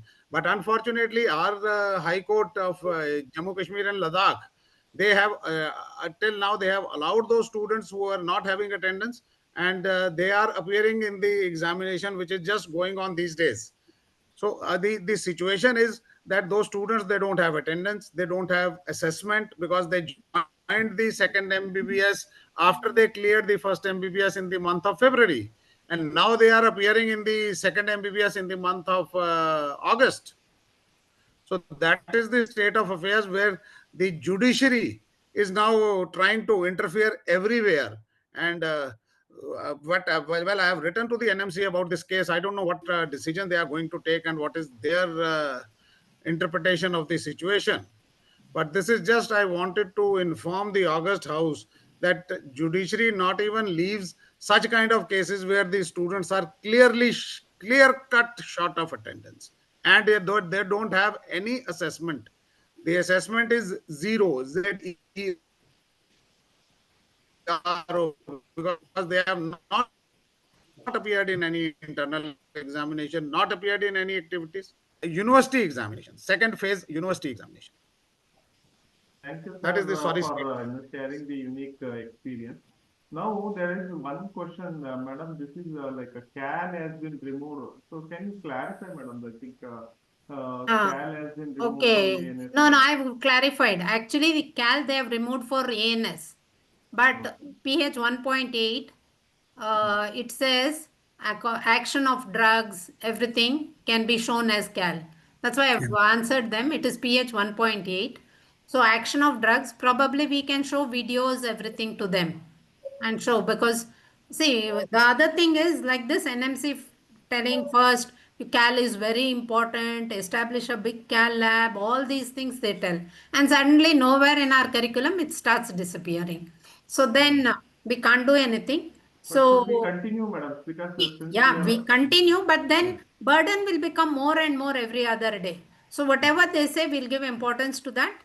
Because CAL lab, they said you should first have 25 computers, whatnot, establish a CAL lab. Even CAL lab today, it should is be, like as per the yeah, NIC, like assessment of facility assessment, it will be there now. tell me.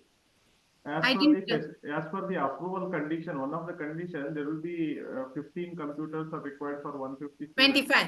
Yeah, 25. Yeah. Ah. Okay. So what to do? We have bought it already. We can demonstrate that action of drugs, everything. There is some question, how do we complete the competencies missed by the students who could not appear? Students, I think, I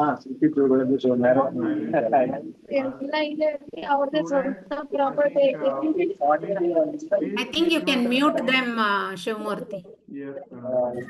Yes,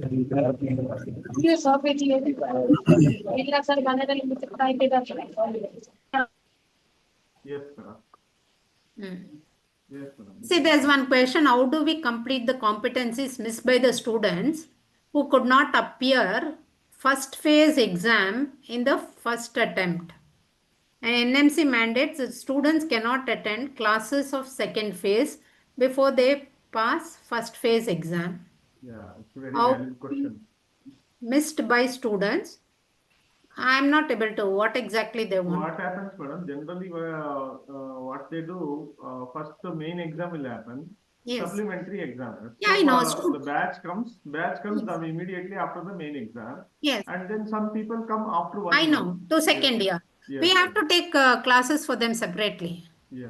Okay. We have As to take. There's no yes, other way. earlier we used to have a separate batch after, or that we used to have after I 6 months. know that. That Yeah, concept has gone. yeah, Now those students who come late, no, yeah, they come late to us by 1 month.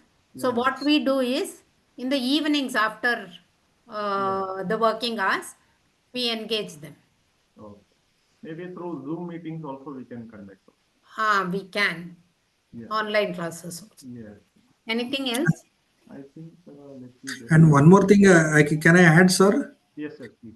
Those who come late after supplementary exams in our college, what they have made a structured means they have a app where all the classes will be recorded and kept as a repository, Okay. and same they can go through it, and they can use those videos as a remedial classes as well, and questions will be prepared separately for them, and they should attend those questions based on the marks. They'll be allotted the attendance as well as the marks as well. Okay. Formative assessment. I think there is a question. Is OSCE mandatory something there? I think I've answered that. Okay. To some 20% if they want, they can have, because NMC in their curriculum has told you have OSPI, so they can have up to 20%. Pramod has asked, why should we burden ourselves for remedial classes? I think this question we should put to NMC only. Yeah. I agree with you, Dr. Pramod. With so much shortage of faculty, even we are facing same problem. I think if no more questions are there, just before closing, I just want to encourage everyone to inform the people who are interested to join medical biostatistics course. MTS is offering. There are already good number of students have registered, and if any of you are interested, you can please connect with us, and we will be able to support you in that. So if no other questions are there, I encourage everyone to join MTS Society as like members, and we'll try to build a better platform, and we keep supporting. So there was one suggestion I did not get that Vishwanath has mentioned that request MTS to recommend best standardized standardization of unique software, CAL software. I did not exactly what he is looking for. I Maybe, think, Shivamurthy, if I can talk, I think he is talking in terms of CAL software. See, Okay. MyCal, there are many softwares nowadays which has come. Yes. Culture, So Bhasha, Tamil Nadu. Yes, Technically, only Dr. Manjunath, can you please mute yourself? I think you can mute them, please.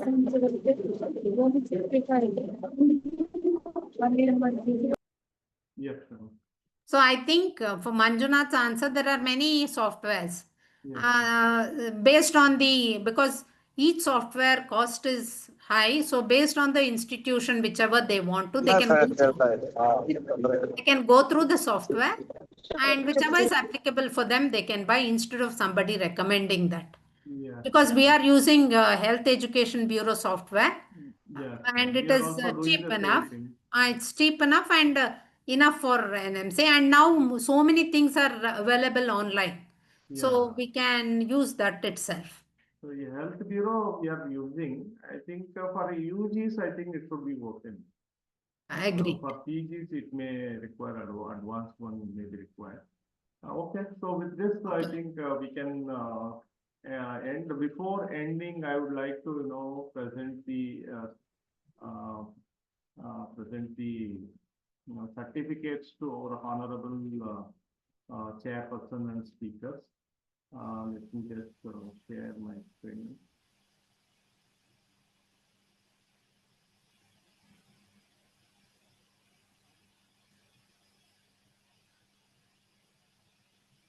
Thank you so much, madam, for joining us and addressing the gathering. And your expertise really added great value. And I'll be sending this to your email ID. Thank you so much for accepting our invitation and contributing to this program. And I believe that, out of all the programs what I conducted till now, I feel that this is the most important one because to shape the future of pharmacology, because we are all teachers and we need to contribute to our profession through, most importantly, through teaching, and this will go a long way in developing our subject and also not only for us, even for the future generation also.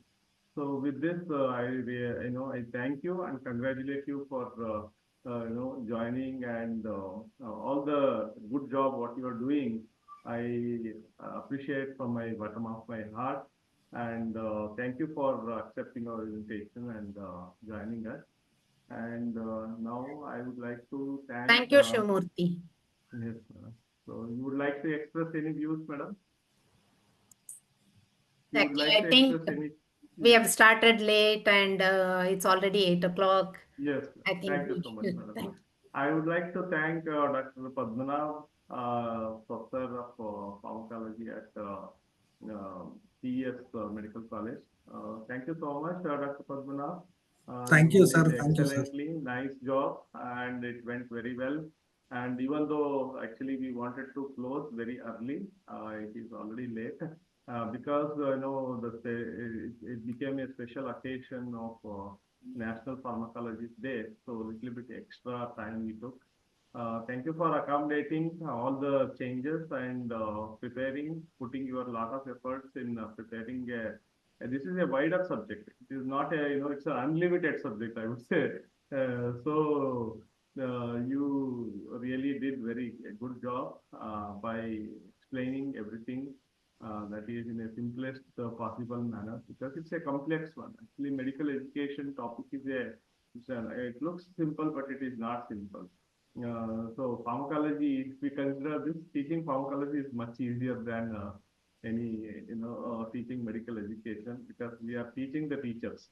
So in that way, it's difficult. So a lot of interpretations can be done, like whatever we say, multiple interpretations can be done on the same sentence that is written by NMC. So in that way, so it's a very important subject.